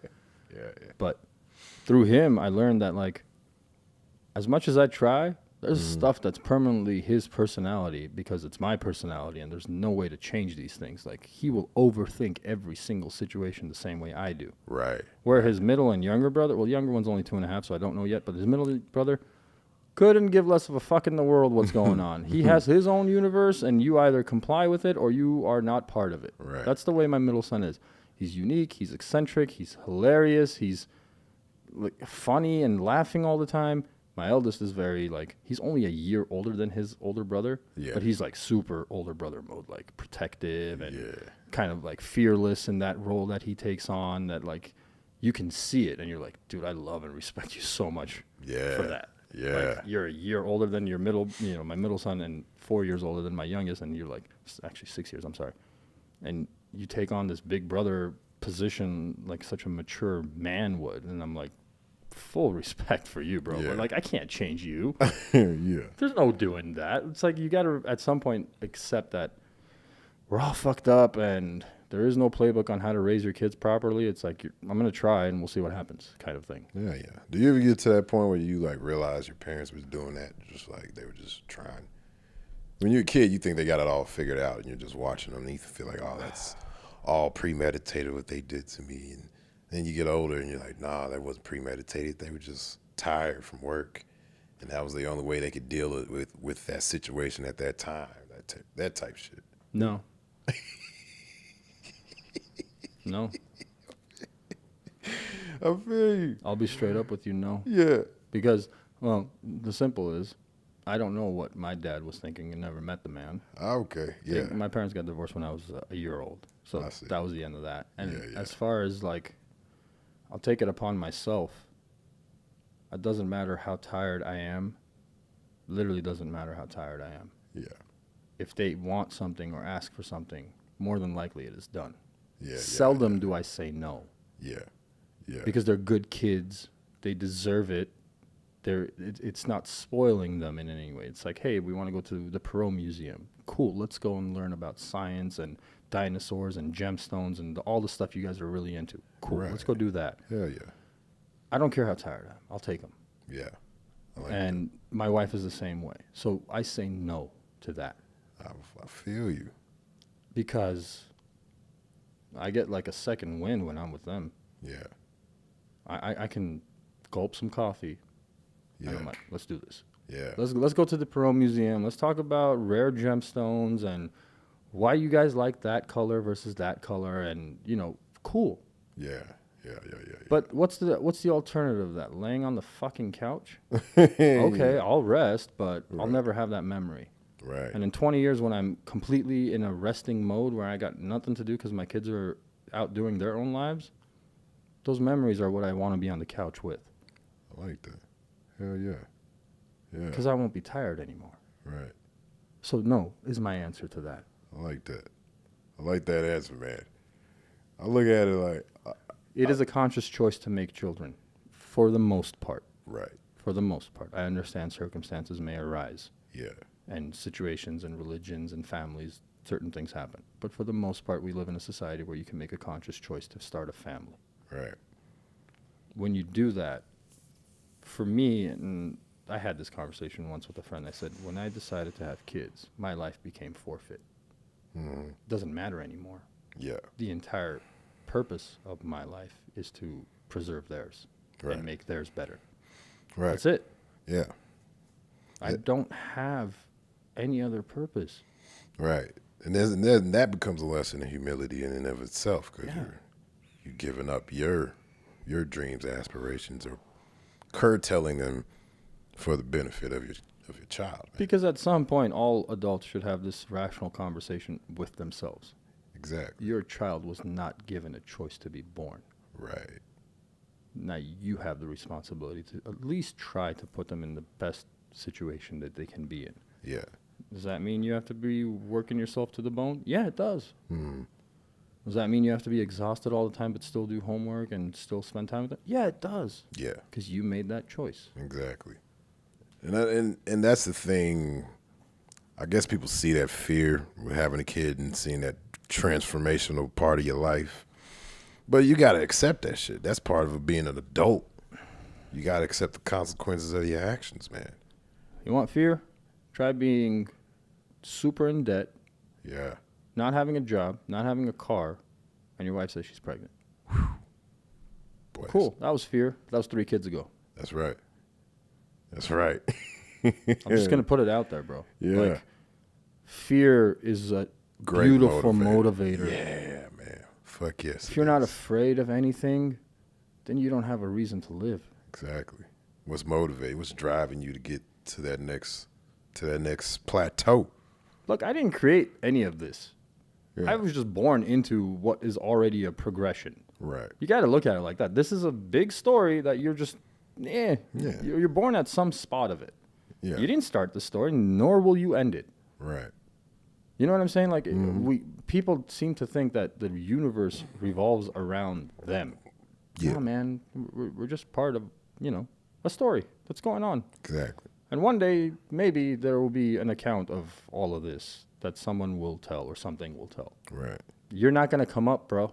Hell no. Have you not realized that you are not going to come up? Yeah, y'all ain't I'm not. shit. No, I'm not either. Yeah. You have the potential of it because you're just starting out, a beautiful career as a comedian, and GOAT status is always there. Right. And you would come up as culturally significant because you may have, changed something in the cultural zeitgeist that is noteworthy. Again, all of this is a possibility because you have a long career ahead of you to have many different things happen. Damn right. But for the general person, like, I don't care how big your bank account is, bro, you don't matter. Yeah.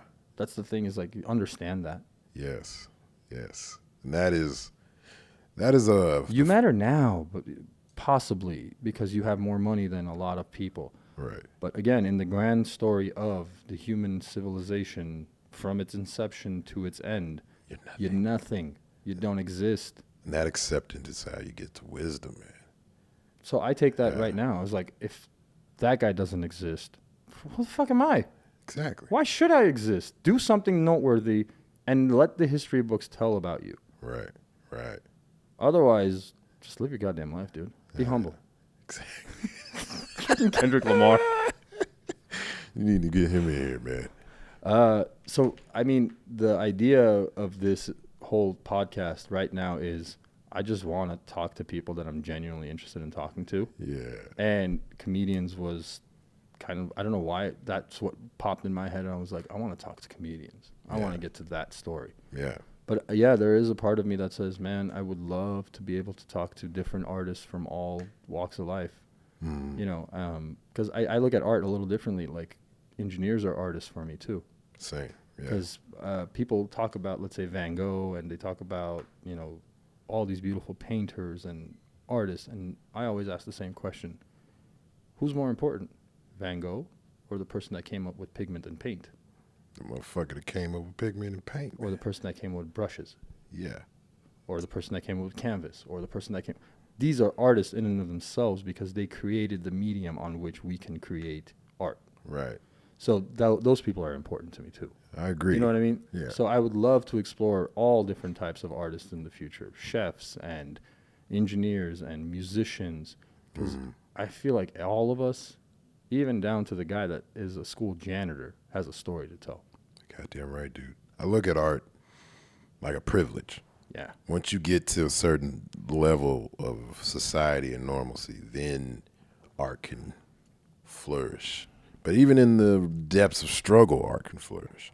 It's just an expression of someone trying to tell their story in a way that might not benefit the practicality of society, but in of itself, it's important because everybody wants to tell that story and everybody has that story. Well, what is a society without its arts? Exactly. There is no society there. You just have a machine. Exactly. It is the expression of the fringe that allows the rest of us to live. Exactly, man. Because I don't want to grow up in, a society where things are so censored and controlled. Because I came from a society that was like that. I was born in the Soviet Union. Yeah. Didn't live there very long, but my parents lived there long enough to tell stories, and I lived there long enough to know what it was like. That it's like color didn't exist for a certain period of time in my life. That's the only way I can express it. Yeah. And then you come to a place here, like America, and this is why, a hill worth dying on is the goddamn First Amendment, man. Fuck yes. And the one thing people don't understand about the First Amendment, it's not your right to free speech. It's also your right to shut the fuck up. Yeah. That's the one thing people don't seem to want to understand is like, it's not just your freedom of speech. It's your right to shut the fuck up. Yeah. It's your right not to say things too. Exactly. But now we're switching it up. Now we're trying to tell people what they cannot say. Right. And what they're supposed to say. Right. And you can't take one side of freedom of speech and think you can preserve the other side. Mm-hmm. You have to allow people not to talk. You have to take the entire pie or not at all, man. Oh, yeah. Yes. And again, for those people that have never come from a place that it's censored, congratulations. Mm-hmm. But why are you fighting so hard to censor this place? Exactly. What are you doing? Yeah. Because you feel it's just arrogance. Yeah. It's really just arrogance that you somehow found the higher plane and everybody should come to your plane. And if they don't come to your plane, then they're less than. But if I see a racist and they want to be racist, I let them be racist. Yeah, so do I. Hell yeah. Because it might be a microcosm of something I can learn from that person. Or just identify why they're racist. Then you feel pity for them. Then you know where that racism is coming from. It's not coming from the fact that you're a certain different person. It's coming from the fact that they haven't dealt with their bullshit yet. And now they're putting it on you. You know the ocean, how if you're ever by the beach where like the bubbles come up in the sand, you know what that actually is doing? It's like releasing methane. It's a cleaning method that the ocean uses. It's called skimming. It takes care of all the top dirt and shit and gets it to the surface in the sand. Yeah. If we continue to censor, we will no longer skim the dirt and shit to the surface.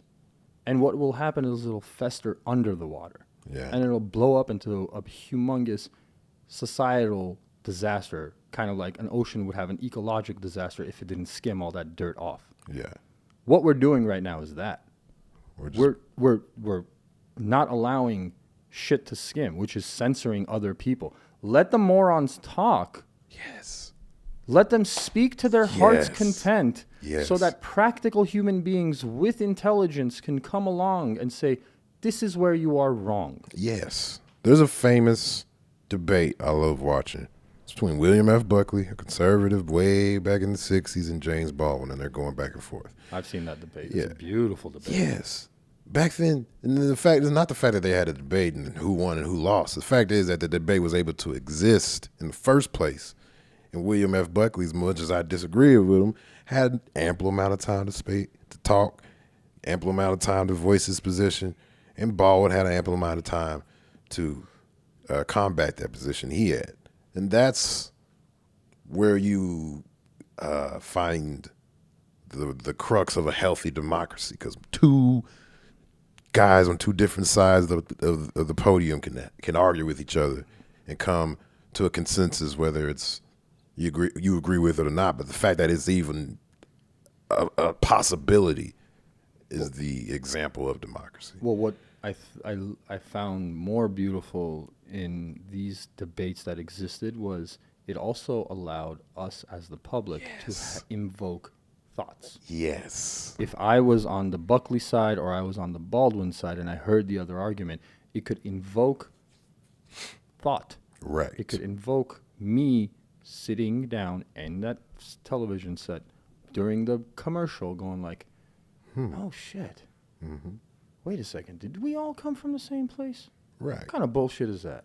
And then possibly 1% goes and reads, oh, shit, we did originate from the same place, and we do all share the same stupid-ass shit that makes us all the same. Yes.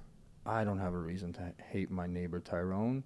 Yeah. Or my neighbor Hajib, or my neighbor Tom, because fuck it, they have no idea just the same way I have no idea. Exactly, man. And that's what we're taking away in America. That's why all these colleges banning all these conservatives. No, let them talk. Hell yes. Let them talk, and then you get your best guy, and you have them argue and debate, and that's how you come to the greater consensus, man. You don't just say you can't come here. No, let them go there. And it's okay. Look, you know, I'm a conservative person. Maybe more of a libertarian, but I'm no longer associated with the Democratic Party.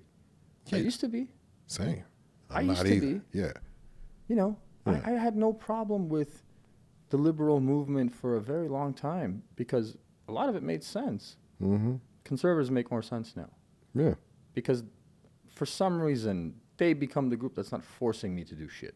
There you go. Tell me I'm wrong about any of this. What are they forcing me to do? They're not forcing you to do shit. They're forcing the education system, but it was already fucked to begin with. So it's not It's been fucked, man. And I can't blame a group for it because, hey, we've had 100 years for the other group to do something about it. Yeah. Why didn't you? Exactly. We've defunded education for 40 years straight, and there's been more Democratic presidents other than conservative presidents. They all agreed on the shit. Tell me something, as a black man in America. Yeah. Did Title IX help you at all?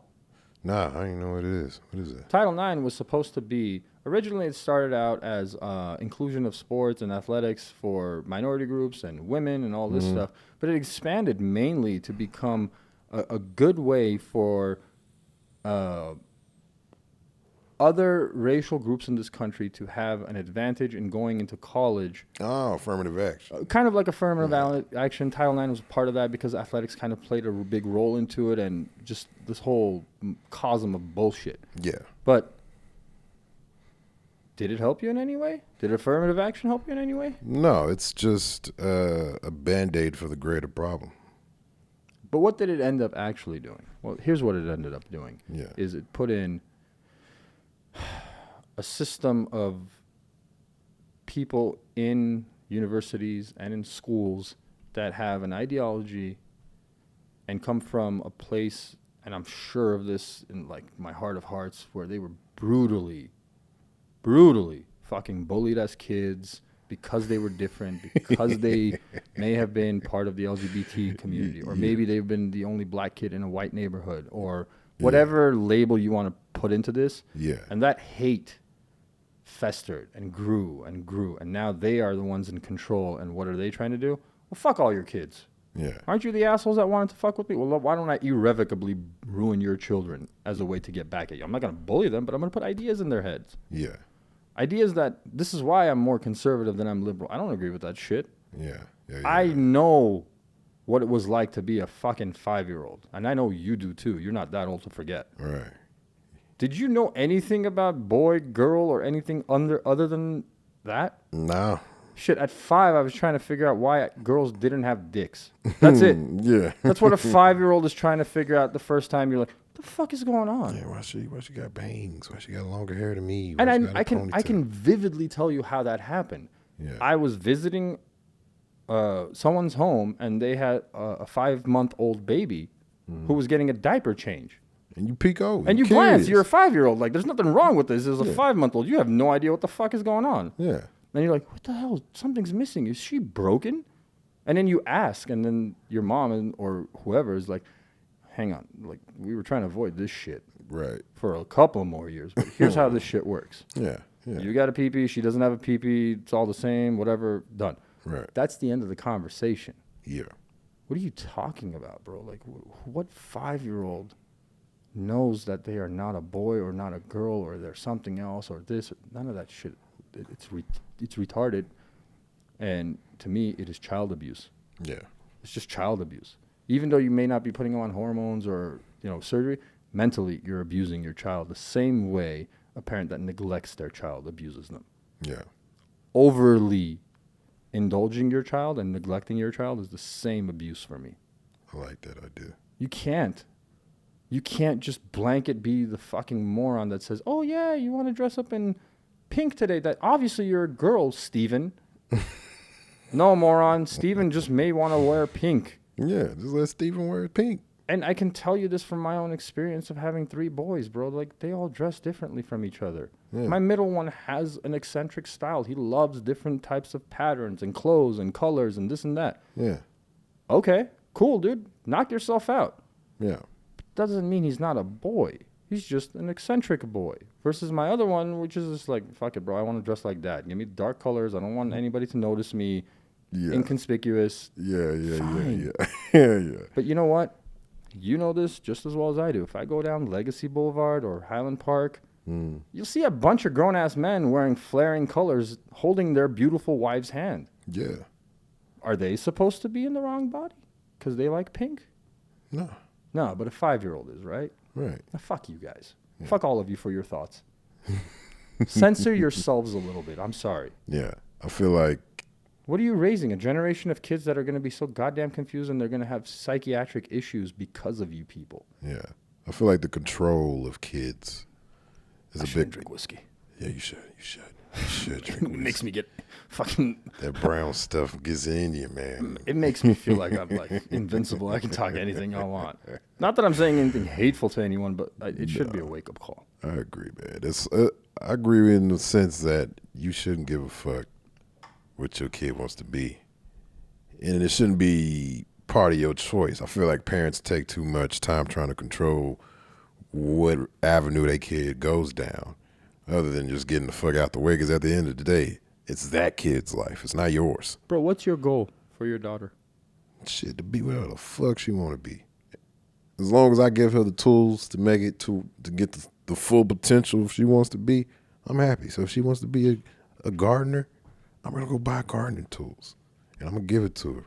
If she wants to be a boy, at some point, if it's still going, I'm going to have to accept she wants to be a boy.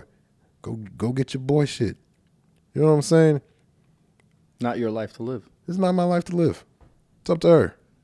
As long as she ain't hurting nobody, as long as she's not putting herself in danger and it makes sense in a way that she's not just going to be out in the streets, that's fine.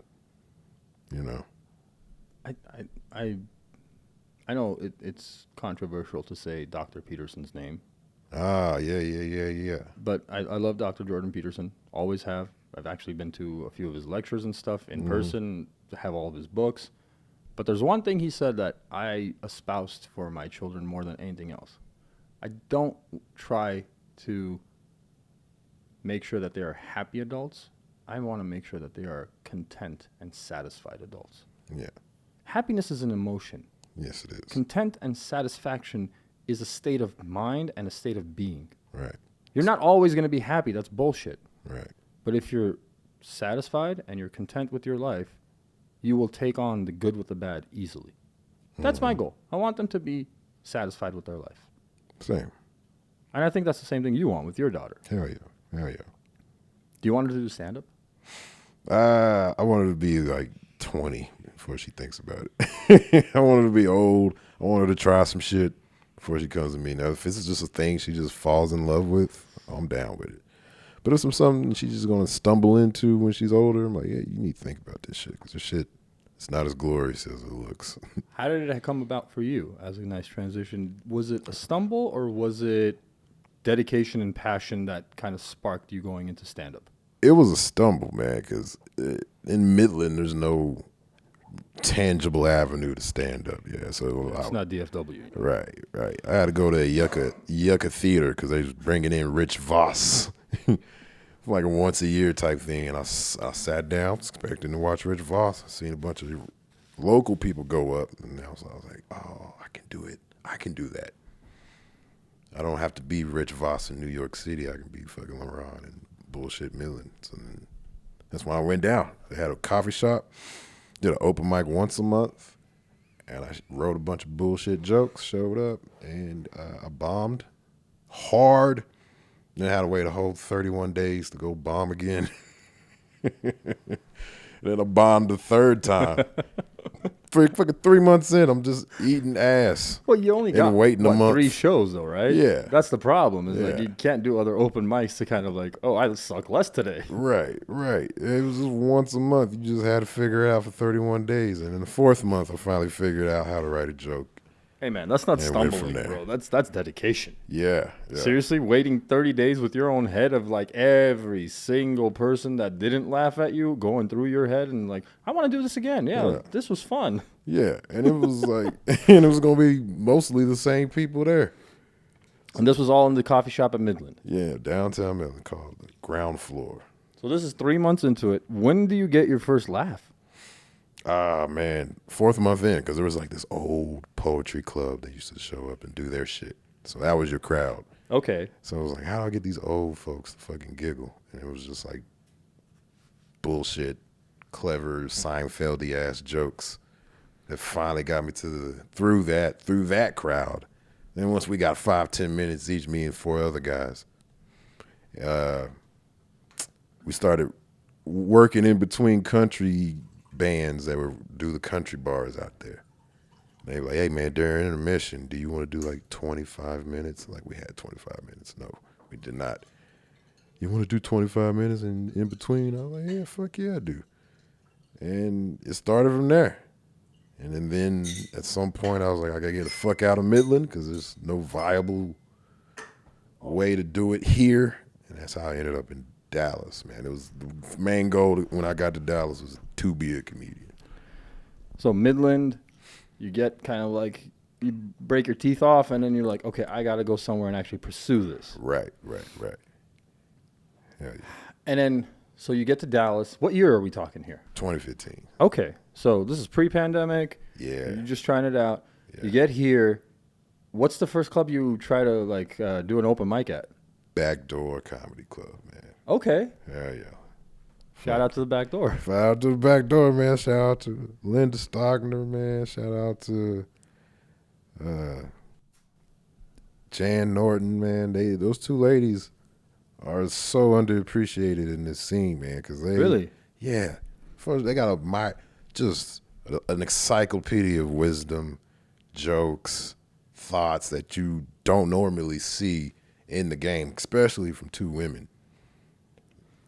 So it's like, if you want originality, if you want how to craft, how to get through the weird parts of this career, you got to talk to them too, man, because they will give you, and on top of that, they're giving you free stage time, Friday, Saturday. You get to do your jokes in front of a packed out crowd, and it's like, why aren't you jumping on that? Oh, you got to be clean. You can't be clean. You know what I'm saying? Every running back has a different juke move other than spin. That's just how you got to look at it. Like, there's different repertoires you got to work out. If you want to be a clean comedian, if you want to go host the Grammys, you want to be the host of this, then you got to have that in your repertoire, man. Not just that, man. If you look at comedy in general, Yeah.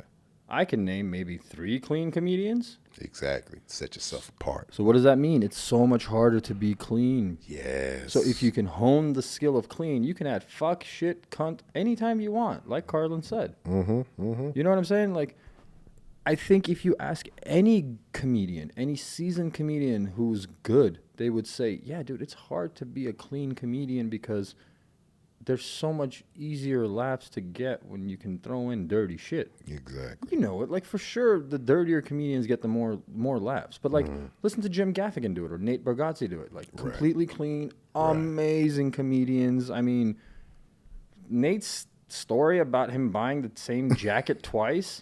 Yeah. Come on, man. It's so good, but it's so good that you can have your kids sitting there watching it and just have a shared experience. Exactly. That's difficult. And it challenges you as a writer. Not Hell to, yeah. To reach for the low-hanging fruit. So more respect to the Backdoor Comedy Club for requiring you to be clean, because it makes you work harder. Exactly. And then when you get to the bigger stages, you can always throw in shit and piss anytime. Exactly. Anytime. Yeah, exactly. It's always there. And you're more marketable if you can do clean. This is true, because I think schools, churches, college campuses, cruise ships a lot of times, people don't understand, like, these are big venues for comedians to make a lot of money when they're not on a regular comedy stage. Right. And a lot of these places, especially I know, like cruise ships, because they cater to kids and families, and like the churches obviously are going to make you do clean. And like you said, if you want to do Grammys, or if you want to host the Oscars, if you're ever doing the White House Correspondents' Dinner, There like you go. you want that? Yeah. You can do that, sure, but you can't say some of the words you like. Right. And why wait until you get to that point to be like, I'm going to be clean now? But you can tell, and I've seen the White House Correspondents' Dinner, and you know, like, the comedians that have had the experience of doing clean always get super laughs. Yeah. Like, you got a crowd full of politicians and just, like, stiff-nosed motherfuckers, and they're crying laughing because you've appealed to them. Exactly. You know, like, even the most conservative religious dude is laughing because you didn't make fun of Jesus in a way that offended him. You know what I'm saying? Like, you can talk about Jesus, Yeah. but, and that's that big but, can you figure out where that but lies? If you can figure it out, you'll get the funny. Yeah. Yeah.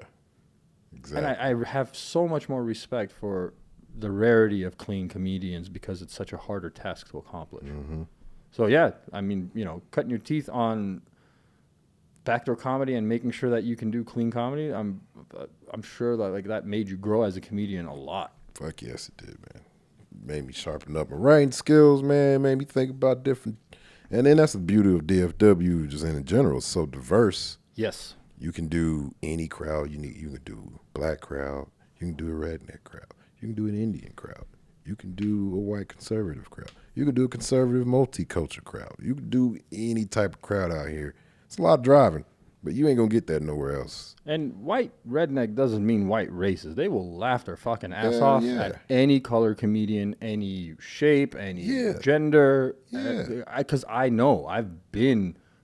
Part of this is like you do research. You're at a club every week, Right. and it's not always a diverse, colorful club. Like, okay, Earthquake's performing this weekend. That's going to be a diverse club because Right. it's Earthquake. He Right. has a diverse crowd that's following him. But if it's some guy that nobody's ever heard of passing through town, I have heard of him. You've probably heard of him. Yeah. You know, 100,000 followers on Instagram. That's a comedian on his way up, but the redneck crowd may not know who he is. Right. I'll give you an example of this. Ralph Barbosa. Hell yeah. Really, really fucking funny guy. Yeah.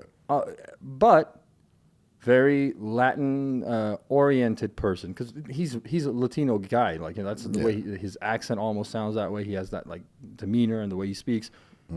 But I've been in a crowd where he just did a drop-in show here in DFW. Yeah. It was mainly white. Yeah. Bro, everybody was fucking crying, laughing at the story he told about the cop and him chasing the cop and like actually tailing the cop. Like, we were all crying, laughing, the entire crowd. Hell yeah. That is why I say that is because we're not racist here, even though you might be a redneck or you might be this or that. You'll laugh if the person's funny. Exactly. We don't care. That's the best part about DFW. Yeah. We Yeah. laugh. Yes. And it's like DFW kind of demands that you be good quickly. 'Cause I agree with there's so many other things that people could be doing. Yeah, that's the beauty about Dallas. Yeah. I don't know if it's all of Texas, but Dallas especially, man. If you get bored here, you're doing something wrong. Oh, fuck yeah. Every single day you will find something in a community going on that is fun. Yeah. Like, there's always shit going on. Yes. Hell yes. And you're right. If you've put your money and time to go to a comedy club, you're not, let's say, at like the Dallas Arena or something to see Chappelle on a sold out stage. You just went to Addison or you went to Hyenas randomly. Yeah.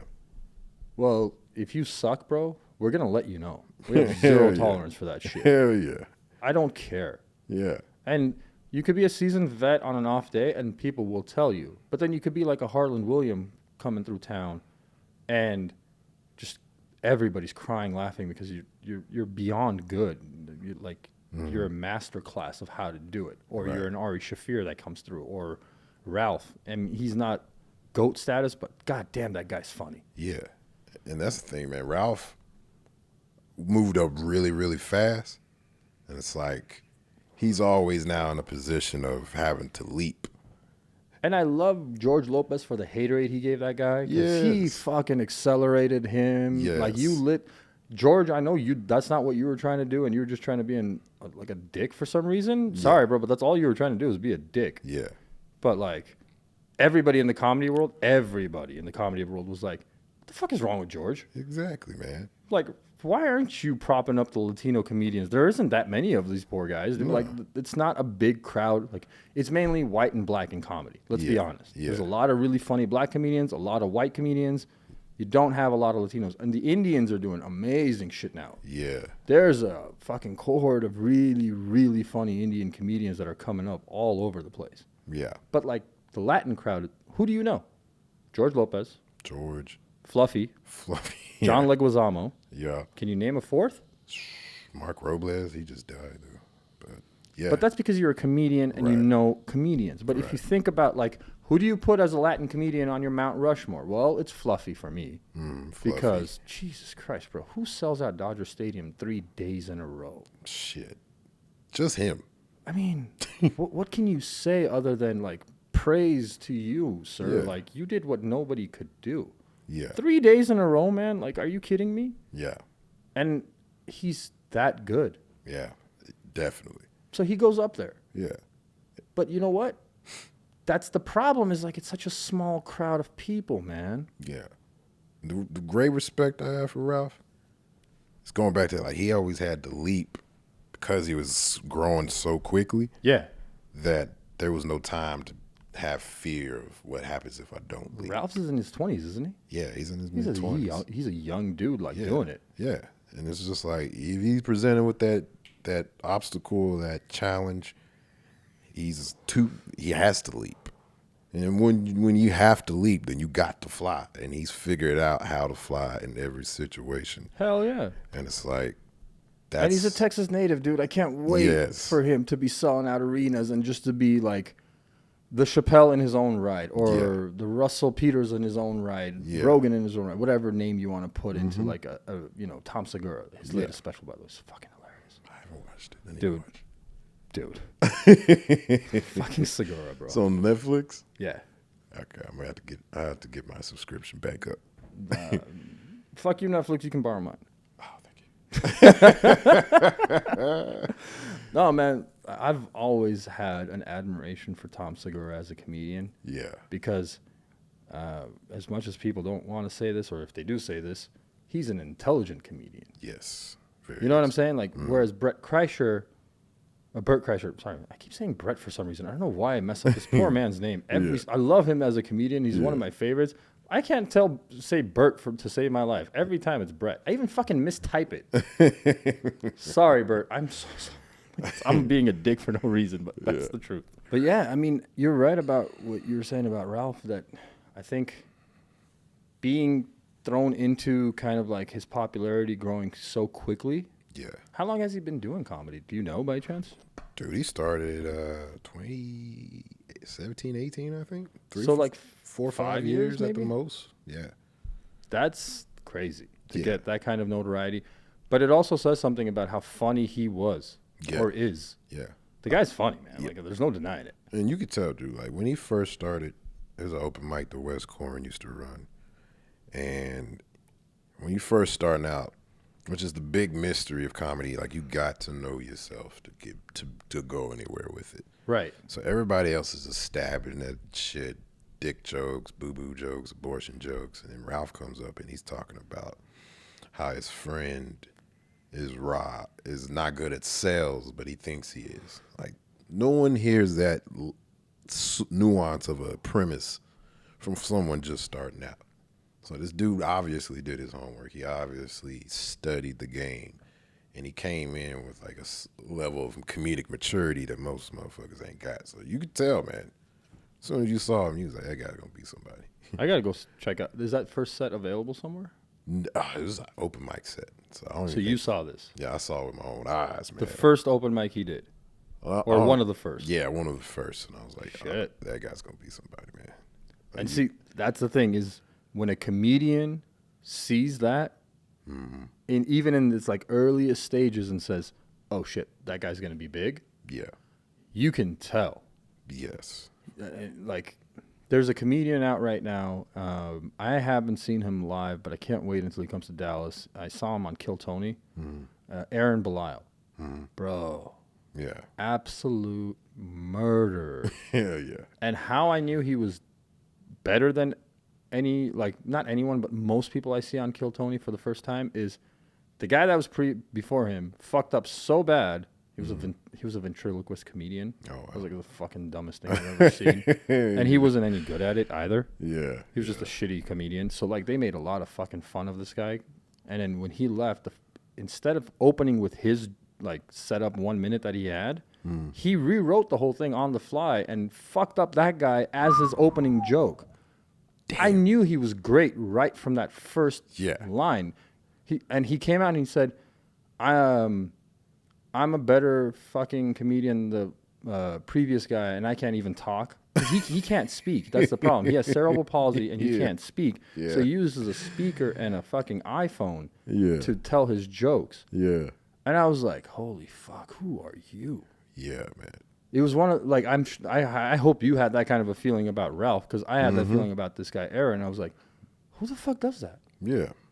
How do you absolutely murder first joke on the fly, and you can't even fucking talk? Hell yeah. This is the same thing with Pong, man. Pong dog, like you came here, don't know the language, and not only did you figure out the language, not only did you figure out the culture, you're also writing jokes. Bro, Pong, that guy is like a sleeper murderer. He is. When he gets on that stage, you don't expect what is about to come out. Yes. And then you're engulfed in the fucking hilarity that is the mind of him. Yes. Because you're like, oh, I've always wondered what you think. Yes. It's that refreshing. I've always wanted to get your perspective. There you go. Exactly, man. And he's fucking hilarious, bro. Like, I saw him the night I saw you, and I saw Raj Sharma, and I was like, wow. Pong is one of the people I actually hoping to get on this podcast, too, because he seems like a person that has a genuinely interesting story that I'd love to hear. Oh, yeah.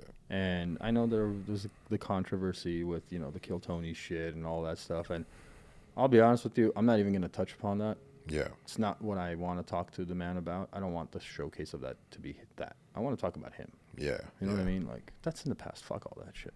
Facts. Because probably in 5 to 10 years, him and Tony will probably be good together and be on stage together or something. Like, right.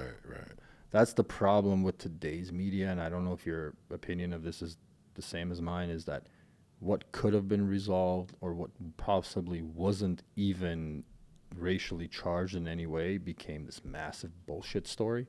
And both sides had to respond to it and had to make, statements and all this stuff. And you're like, in like 1998, these two would have probably had a drink at a bar and talked it out and been done with it. Maybe even threw a few fists, but fuck it. They still would have left with friends. Yeah. Yeah, man. I feel like that. You know what I mean? Like, possibly, like, two comedians would have gotten off the stage, gotten a drink together at the bar at the comedy club, and be like, fuck, dude, I'm sorry. Yeah. And that would have ended it. Yeah, exactly. Exactly, man. It's this, the advent of social media complicates because I genuinely every situation. Don't think Tony Hinchcliffe is a racist person. Yeah. I really don't.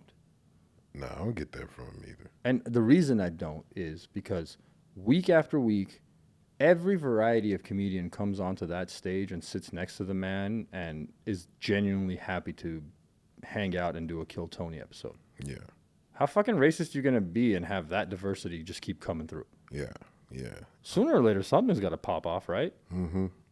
I feel like Tony fell under the It was guy. a long time bullshit, dude. It was like the Me Too was going on and everybody was getting canceled and all this other crap. Like, we were all in a very unhappy place in the world, man. Yeah. I feel like Tony, in a way,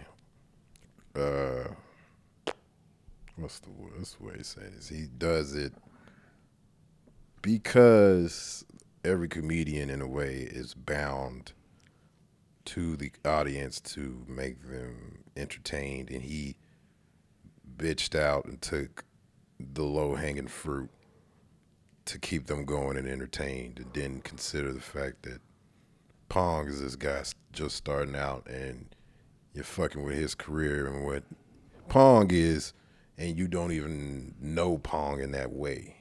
So that's where Pong was coming from. Like, bro, you don't know me like that. Have you ever taken it as the 50 Cent approach to shit? What is that? So the 50 Cent approach, for people that don't know, is 50 Cent has this habit of fucking with another rapper who he actually likes, just to prop him up, like start a fucking back and forth together. Like, I'm gonna say some shit about you, you say some shit about me, and we're gonna keep making this fucking media bullshit hype up. Like him and Kanye back in like, and he's done it with multiple different artists, and he even talks about it openly. He's like, dude, I fucking passed you the ball. It was your turn. We were gonna make some money off of that shit. Yeah. I think, and because if you are a fan of Kill Tony and you watch it regularly, I think that's exactly what Tony does. It's that harshity that will play into the media and will allow both to prop up. Because Pong's career did go up after that event, and it continues to go up, not just because of that, because he's great. Right. But I can't help but understand that made an effect. I agree. And I understand it was negative in many, many respects, but in one angle, from an outside looking in perspective, is I could also see how Tony thought that genuinely, if I fuck with this guy, he fucks back with me, he will grow in his career because I'm a white guy, I'm known for being a dick, and attacking me is easy. Yeah. I got to give him something. I got to throw the ball in his court somehow. I see. That's where I come from this at. Now, I could be completely wrong because I don't know either individual, and nor was I privy to what transpired completely. I saw an edited version on YouTube like everybody else did, probably. Yeah. You know what I'm saying? But for me, again, looking at that man's body of work, not just as a comedian, but as a person, I don't see a reason to feel that he would go after someone just to destroy them on purpose. I feel the same. I feel like...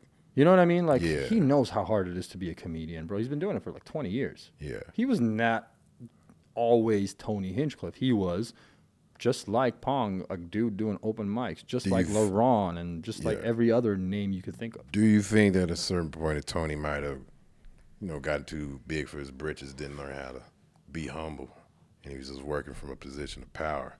Well, the thing is that if you look at the world we live in today, and I truly believe this, every man or woman or whatever you call yourself, I don't care actually, but every person, let's just put it that way, is now a brand.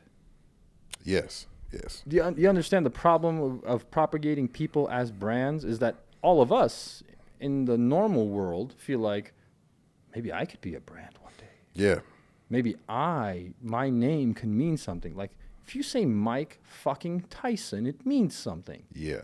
You say Elon Musk, it means something. This is not just SpaceX. It is in and of itself a brand. It is much bigger than the person. Yeah. Tony has transcended into that realm with not just his stand-up, but with the way the show Kill Tony allows comedians to become massive comedians if they're good. Yeah. Think of everybody that's on his regular lineup as like they do, Hans Kim. You've got, what's that new kid? The one from South Florida. I forgot his Black dude? The black dude, bro. Last week when he talked about his fucking teacher smoking crack and the inspirational shit that he told him. Oh my God. I was at home watching it on the floor, rolling laughing. It's like 2 o'clock in the morning. My wife was like, what the fuck is going on? I'm like, dude, you have to hear this shit. Yeah. I was like, this is probably the funniest fucking inspirational thing ever. Yeah. And it's so good. Yeah. I'm sorry, I don't remember your name, but I would love to have you on as a guest. But, you know, you've got the Big Red Machine, William Montgomery, and you've got all these other people that are massive names, bro. Like, and what happens is, and I've seen it, you've seen it if you watch the show, is other comedians that are big will be like, oh shit, you're from Florida? You want to do a spot for me? I'm going to be selling out an arena next week in Florida. Or I'm going to be in fucking Bumstown, Iowa, and you're going to be, you know, headlining for me, or whatever it is. Yeah. I've seen his platform allow people that didn't have a name to get these massive fucking names because they get to piggyback off of big careers. And that's the right way of doing it. Yeah. If you're a big-ass comedian and you can bring up somebody, hell yeah, do it. Yeah, exactly. That's what keeps the art going. Actually. Like, we talked about Ralph. Yeah. I think Ralph was doing tours with Bert Kreischer on his tour going on right now. And I see it, and I'm like, hell yeah, dude. Hell yeah. Exactly. I want that guy to just be selling out arenas left and right and be internationally known. And that's He's what a Texas local, bro. That's what George awesome. Lopez should have been doing. Hell yeah. Instead of talking shit, she'd have been like, yo, man, you want to jump on my shit? And that's the difference between George Lopez and Hinchcliffe. Hinchcliffe, I fucking can find the rationale to say genuinely he's using his asshole persona and brand to prop you up. Versus where George has never been that guy. George has been like a family guy with his TV shows and all that, the George Lopez show, and he's like the nice dude. Yeah. That comes from a genuine place of malice when he says those things about Ralph Barbosa. Yeah. What are you talking about? Worry about you, don't worry about somebody else. How much more do you need to be satisfied, bro? Like, you're a multimillionaire. Yeah, and it's like George Lopez is boxing out the competition. Like, bro, Ralph will elevate your competition because Ralph being associated with George Lopez will introduce Ralph's fans to Lopez, who may or may not have listened to Lopez. Now Lopez's audience is evolving and growing. If you listen to Bert talk about why he takes fucking killers on the road with him, makes them better. Exactly. Yeah. He's like, I don't want somebody that sucks just so I can look fucking amazing. I want someone to murder so I can take that energy and continue it. Exactly. And it puts me on my tippy toes to make sure I perform great. Yes. That's what you want because you're an actual artist that wants to continue to better your work. Right. Versus a complacent asshole. Yeah. Sorry, bro, but like, George, you fall into the complacent asshole part for me. Tony, you still fall into the other category of an artist that is trying to continue his work and prop up other artists because you want this genre to continue. Yeah. So I know there's a lot of like people divided on two sides, and I hope somehow I can bridge that in one way or another someday because I really don't think there's that much hate that exists, and it shouldn't. Austin and Dallas should be brother and sister in the comedy revolution. Yes, man. We need to be together because, hey, man, if you're killing it in Austin, why don't you come up here a little bit and see what the rest of Texas looks like? If you can kill here, the rest of the country is yours. Do with it as you please because Austin is very liberal. DFW has a lot of conservative, a lot of, different thinking people. And if you can murder both places, that means you can do it in all 50. Yeah. I told we should be the two places where you become the killer. Yeah. I saw a guy, Christopher Chan, a guy that lives out in Austin. We both did the funniest person in Austin he killed. And I immediately, head up to Dallas Comedy Club manager, like, yo, this is this guy. I just saw him. He's fucking killing. He went up before me. I rode his wave. Like this is a dude that can go over there to Dallas and show out, man. It's like, why have that division? We don't live this long. You know what I'm saying? This career isn't, the longevity of this career is solely based on how much you can grind it out. Why make it worse for both cities when it could be great for both if we work together? And we're so far apart that we're not competing with one another. Yeah. Our great talent can take care of you, and your great talent can take care of us. Yeah. And we can get different perspectives. Like you're Austin comedian. Yeah. We got a bunch of great guys here. Like Roger's one of those people. Scott Crisp is one of those people. Derek Jack is one of those people. They would murder in Austin easily. Oh, yes. And then, like some of my favorite people, fucking Mike Eaton. He's one of the funniest motherfuckers in the world. I got to see him here. I've spoken to him. I'm waiting for him to come up here again so he can do my podcast. But yeah, dude, Mikey, come on, man. That's such a unique individual who's so funny. But he murdered here in Dallas. Yeah. He's an Austin dude. Like, you can tell by the tattoos and everything. He's a liberal cat, but he fucking murdered here because he knows how to work that crowd. Yes, man. You want to be here. You want to do the harder shit here so you know you can kill everywhere. Exactly. Because at some point, Arkansas is going to call. And if you can't work DFW, bro, you're not doing Arkansas. Hell no. Hell no, dog. Don't go into the Carolinas if you can't do anything here. Yeah. And that's true about every state except for the coasts. Yeah. It's weird. Like, Texas is a very different microcosm. Like, we're not coastal, but we have a lot of the attributions of coastal cities. Yeah, we got like every aspect of every part of the country you can experience. Yeah, we got really good food culture. We got good music scene. I mean, South by Southwest has been synonymous with where you discover amazing music forever. Yes. That's an Austin thing. Like, it's been forever. Yeah. And, DFW's got a bunch of amazing stuff going on. Yeah. I don't know, man. I like Texas because of that. Like, we're so culturally diverse, but the rest of the world doesn't think so. They think we're a bunch of rednecks laying around with fucking cowboy hats. I'm like, keep thinking that. Stay the fuck away. Yes, dude. And it's like, it's only the west side of the state that's like that. If you come to San Antonio, Austin, Dallas, Houston, you'll get the whole breadbasket of America, man. Bro, you want diverse, go to Houston, man. Fuck Go to Austin, come to Dallas. Yes. I mean, what are you talking about, man? I saw my first Muslim person in Dallas. I'd never seen a Muslim. They're not safe in Midland. You can't be out there with your prayer rug walking around. But I saw it in Dallas, and I'm like, holy shit. And I just watched them. Respectfully, I watched them. I saw the same thing. I had a red eye from L.A. to Dallas.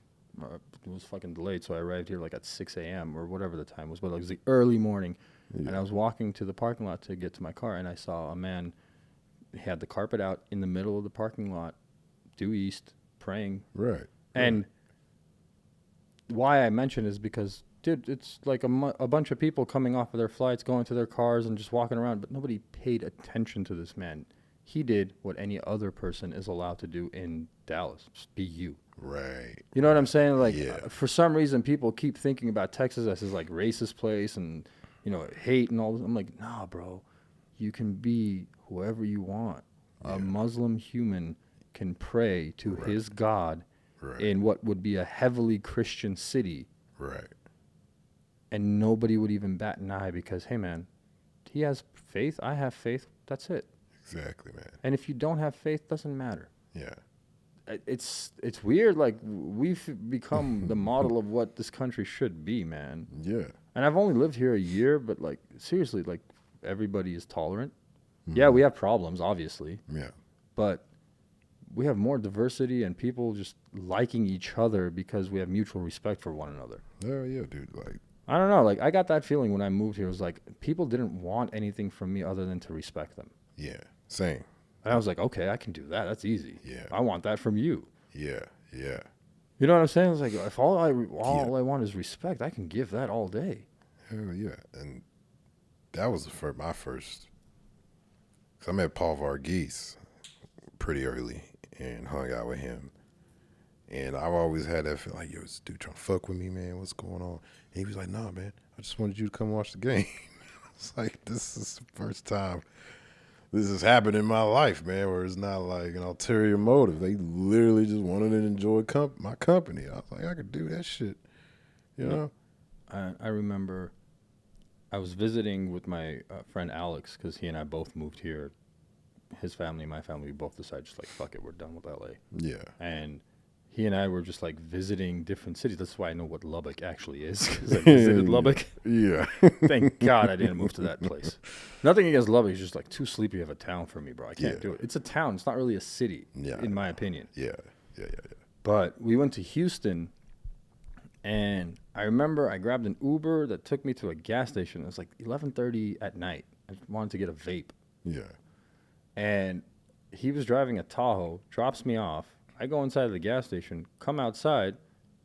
I didn't realize that the Uber driver with the Tahoe had left, and just another random guy that looked like that guy came with his own personal car, which was a Tahoe. Yeah. It's just like, I was like, hey, man, I'll call the ride again if you want to hang out and just take me back to the hotel. And he's like, oh, sorry, dude, I'm not your Uber. That guy left. He's like, hey, if you need a ride, no problem. I can take you to the hotel. Yeah. I was like, wait, what? He's like, yeah, it's not a big deal. I was like, no, man, I'm all the way in like downtown. And this was like 25 minutes away from, the hotel area. He's like, it's not a big deal. It literally took me a good 30 seconds to fucking realize that this man was just genuinely just being helpful. He wanted nothing in return. Yeah. The first thing that goes through my mind is like, I'm going to get raped in a ditch. Yeah, he's just like, I'm on a... You know what I'm saying? Like, that's the first thing that goes through, and then you're like, wait, hold on. Am I going to get raped in a ditch? It seems like this dude's just being nice. Yeah, there's no condoms in his car. Like, there's no tape. I was like, dude, I appreciate it, but it's like so far out of your way. I'll call an Uber. But it took a minute to understand that, like, people can be genuinely nice to each other without wanting anything. That there's no ulterior, like you said, there's no, like, the fuck does he want from me? Yeah. What's going on? Yeah. Yeah. Man. It's weird. Like, it takes is. a minute for you to take a breath and be like, oh, cool, this is what normal is. Yeah, exactly, man. That's why I love Dallas, man. Man, I love this place. Yeah. I had a funny thing happen the other day. Like, a friend of mine called me, and I needed to just, like, send him a letter. That's all I needed to do, just, like, mail out a letter to him. Yeah. And it's like 3 p.m., and he's like, dude, I understand. It's, like, fucking crazy late in the day. It's Friday, super traffic, blah, blah. Like, just by Monday, if you can mail this letter to me, it'd be awesome. I was like, what the fuck are you talking about? I'm like, I'll be done in 2 minutes. Yeah. He lives in L.A. Yeah. For him, the concept of going to the fucking post office at 3 p.m. on a Friday is an entire 2.5-hour event. Yeah. I called him back literally 5 minutes later. I was like, hey, you should be getting it on Monday. Here's the tracking number. Bye. He's like, what the fuck are you doing, man? He's like, what the hell's going on? I was like, what? He's like, I'm on my way anyways. It was right there. I just stopped. Yeah. He's like, it's like that? I'm like, yeah, bro. Fuck yeah, Like, it's like yeah, that. that's how fucking normal society works, where you can send a letter in the middle of the day without ruining the rest of your day. Right. Do you think it's the sports aspect of Dallas where you just have, there's like 8 different teams you can get in behind, and it kind of opens up that idea of community because we're all hoorahing for. Nope. Nah. I figured it out, and I'm going to get so much hate for the next comment that I make. Religious tolerance is the reason. Yeah. Because fundamentally, at the root of all faith, have it or not, believe in a God or not, is not the question here. Right. Is if you look at the philosophy behind religion, be it Muslim, Jewish, Christian, Indian, and the varieties that exist within that, community of people, Yeah. almost all of it, if not all of it, is rooted in the same basis. Love, respect, humble, humility. Mm-hmm.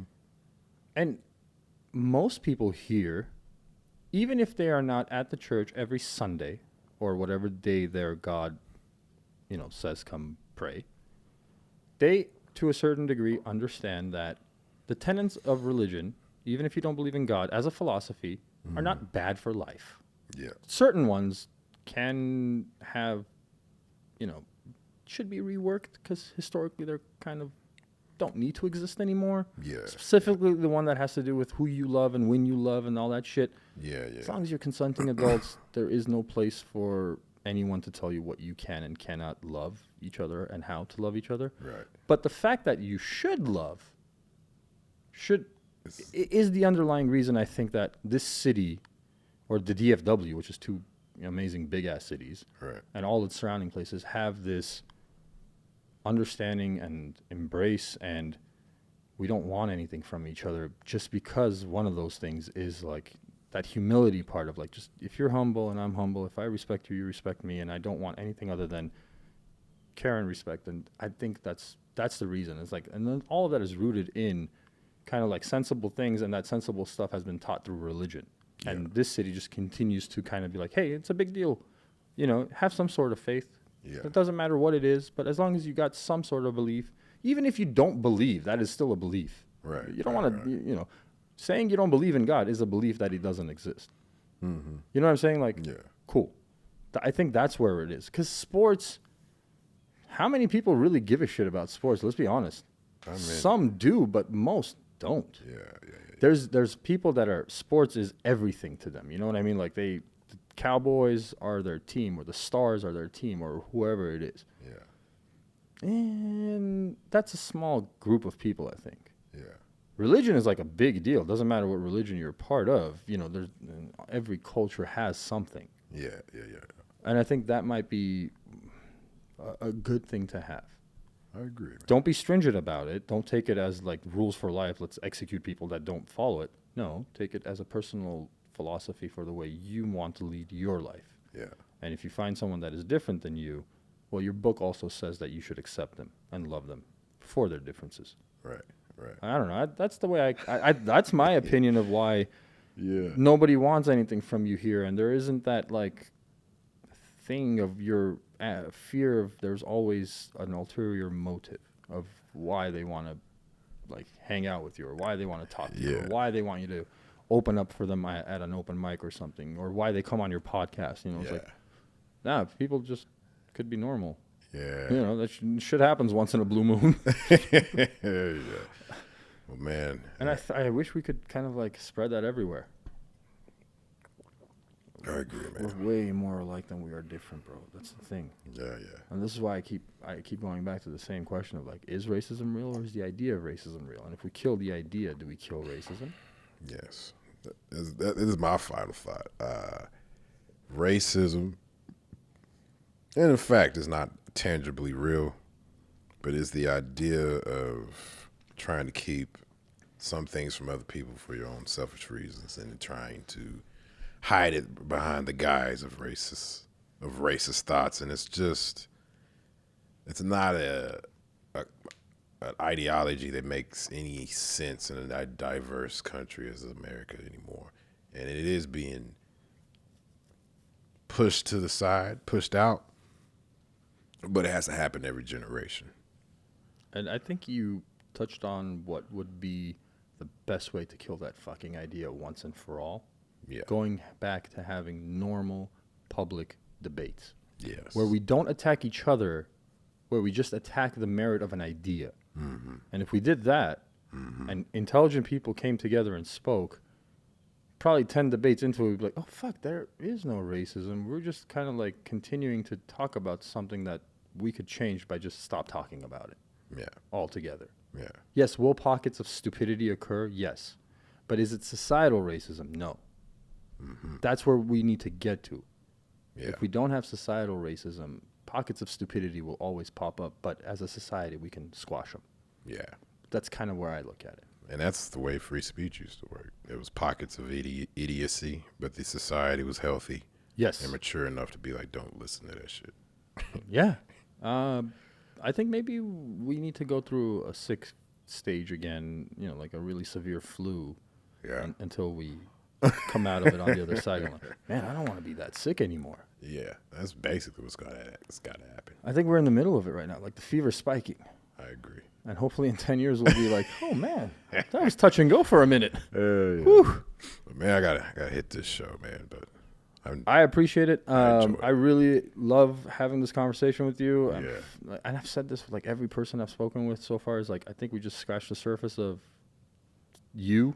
Yeah. We didn't even get to talk about a bunch of different things that are interesting. So I hope when you're in town again, you can come on and we'll just have another conversation and continue this, man. This was so much fun. Hell yeah, dude. This shit was great. Well, it was awesome. I really appreciate this. Thank you so much. Let everybody know where to find you on socials. Yeah. So Instagram is Wright, WRIGHT _comedy. You can find me on Twitter at LaRon _Wright. I know I got to switch this up and make it all the same. And you can find me LaRon Wright, just Facebook like that. And LaRon Wright Comedy. Sorry, LAWrightComedy.com. Do yourself a favor. Find him on Instagram real quick. Yes, right. If you hit my IG, all the links are there. There you go. So Wright _comedy. Get to his IG bio. You can get everything else. That's right. Trust me, there aren't that many LaRon Wrights in the comedy world. Hell no. In the world. In the world. There you go. Yeah. We got to talk about your name next time, too. I'm curious. Yeah, man. Thank you again, man. Yes, sir.